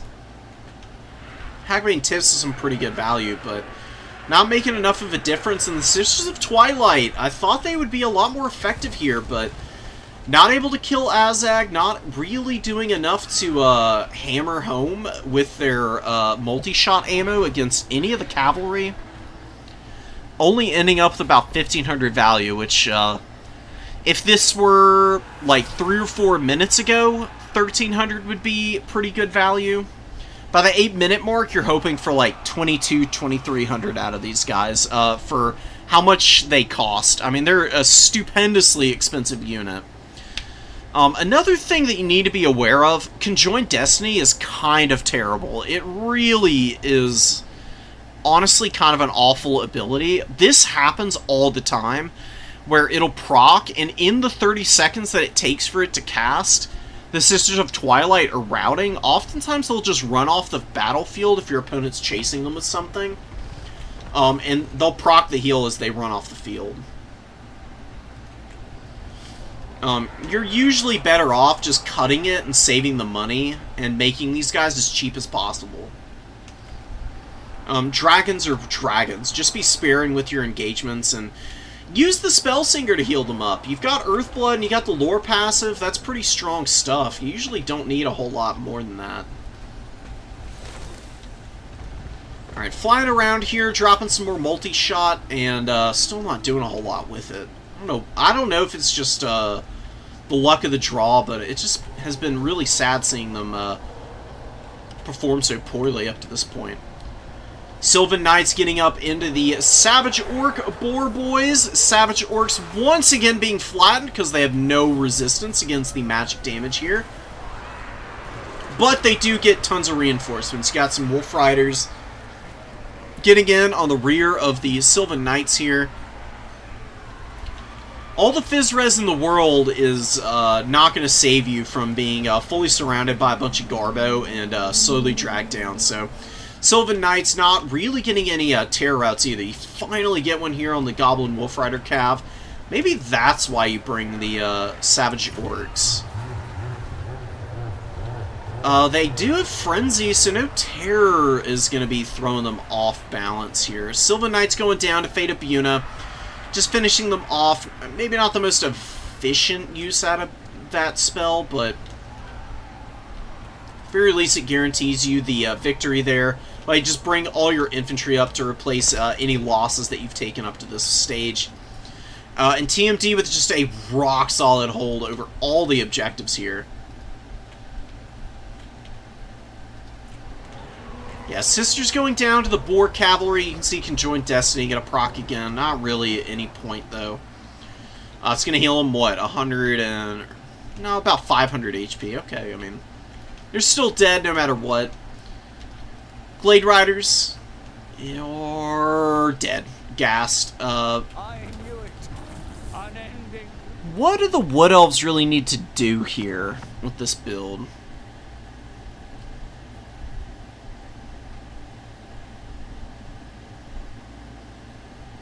You know what actually would be the best thing to do? Get rid of the Dryads and the Starfire Shafts. And just go full Glade Rider build for the opening. I actually think that would be stronger for the Wood Elves on that map. How much would that cost, too? You got Sisters, you got them on the Dragon. I mean, they're 2,800 with all this stuff. I mean... Eagle Quiver is okay. I would think about cutting that too. 2,400 is a much more appropriate amount of gold for these guys to cost. Especially if you're already committing to a Life Caster. And you're bringing Earthblood.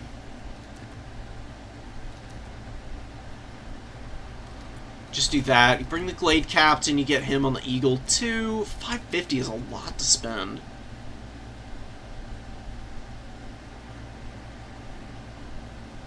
I wouldn't really waste the gold on any of those abilities. Just save the money.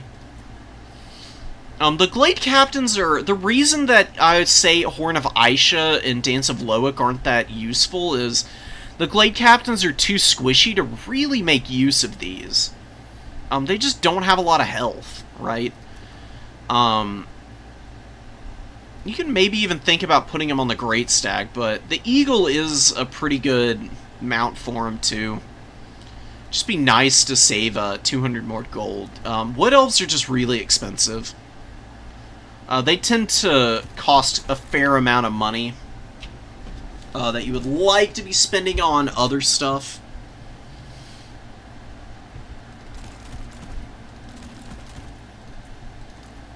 So, for 1750, yeah, probably not going for a bunch of Unshielded Eternal Guard.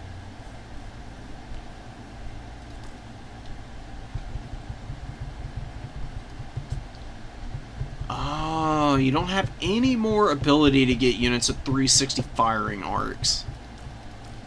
I think that's okay with the Hagbane Tip Riders on the field. They should still be able to do pretty well. I guess you can just bring Dryads and give them all a Chevron. Why not? Dryad's really good at clearing out chaff. That's kind of the thing you need to do the most against the Greenskins. I can just throw so much forward. Do something like this. Sylvan Knights maybe in reserve.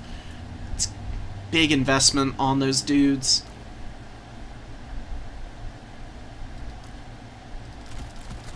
Maybe bring the Starfire Shafts out of reserve. They do fire while moving, and they're fairly quick on foot. You can keep the Dryads on your home objective, and then throw your Hagbane Riders forward to poke down at whatever it is that the Greenskins have, because they'll very quickly rack up some significant value if they just poke away at anything that doesn't have a shield, even if it's infantry. Because for 700 gold, with how much damage they do with each volley, they're going to wear anything and everything out.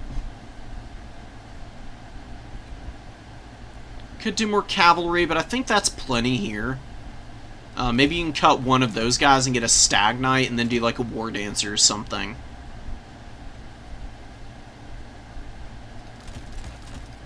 Or you can cut those guys and you can just go for some more Dryads, and then you got 1,600.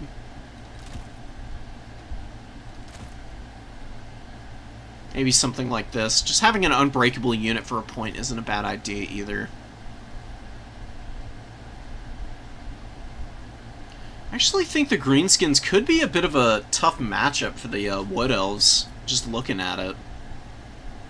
Maybe Dirth... Oh my god, Dirthu against the Greenskins would be hilarious. I actually think he'd be pretty strong. Just do Flock of Doom and Sword of Daith. And you can do like a Branch Wraith in reserve with Earthblood or something to pop some heals on him.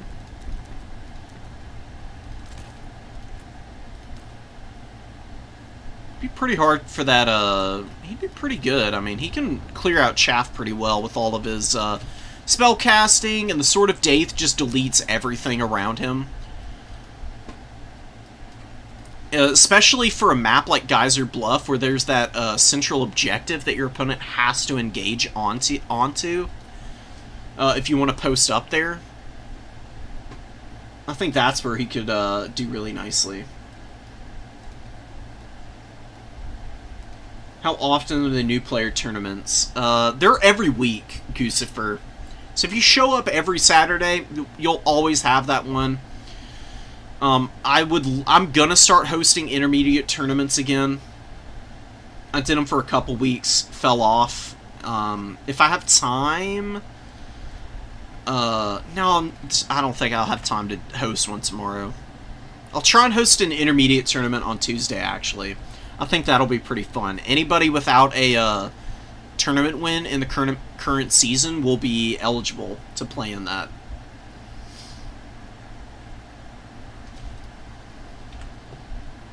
So I'll see if I can clear off time on my schedule to make that a possibility. Flock Spammer. I think so too. I really don't think that Life Magic is very good for the Wood Elves. In my experience, the only time a Life Caster is going to be really strong is if you go for a, like a dragon character that you're going to be a little bit more aggressive with. Like, you've got the Sisters of Twilight, but you had them on the dragon in that game, but I still don't think that you want to make that commitment.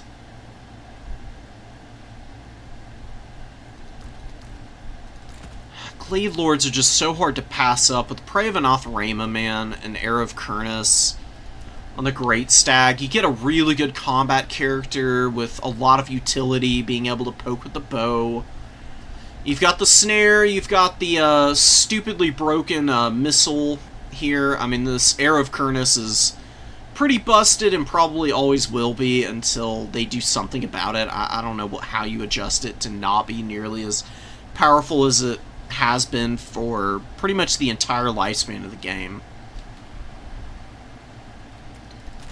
You can do double Branch Wraith and just like cut everything on them except for Melkoths. And these Branch Wraiths are decent fighters. They can go kill those little orc big bosses, in fact. I think it's all coming together here.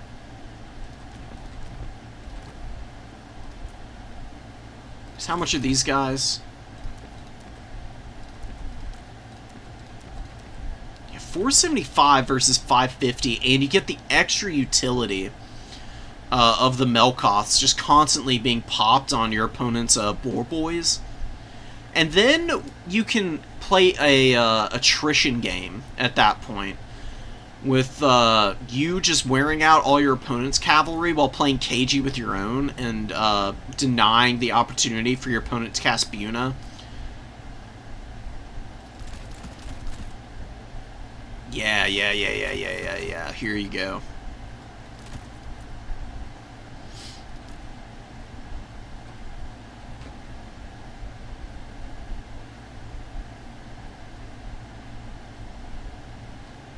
Go for the bows. Maybe you do the Hawkeyes of Drakira, actually, for this game. Because Greenskins do just have really mid leadership. So the Discourage effect constantly causing routes could be really powerful for you. There's nowhere to really save any money.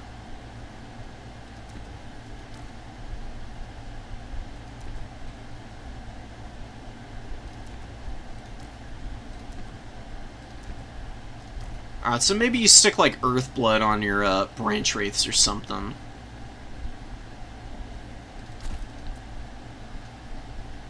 Oh, or never mind. Here's what you do.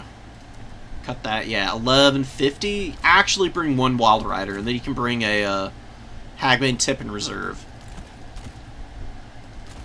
And then do your, standard fare here.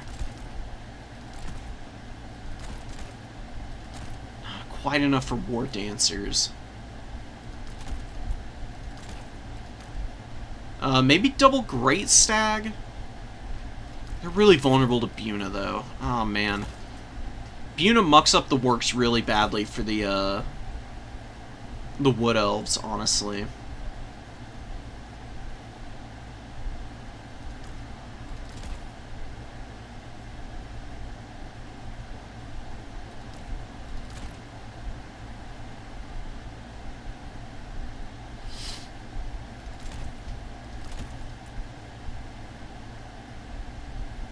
I don't know, play around with the last bit of gold. I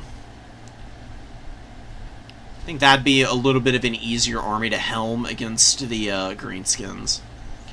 You'll have lots of mobility, just be careful about Buna, you know, use your Dryad sparingly, kite around with the Hawkeyes and the Hagbane Tips. Your opponent should never touch you because you'll have all these slows to just throw down, and they'll be stacking, right? I mean... You've also got the Discourage effect. Whenever your opponent gets too close to something, you can just hit them in the face with the Discourage.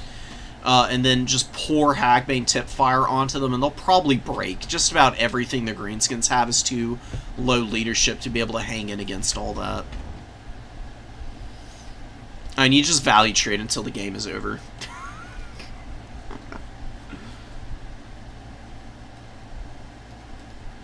Don't cook too hard. Trust me, man, I'm not cooking that hard. I go for pretty different builds from a lot of people who, you know, up at the higher levels probably play a lot more meta. I really like going with out-of-the-box builds, and I think that would be one you might not see too terribly often against the Greenskins that could still do pretty well against them.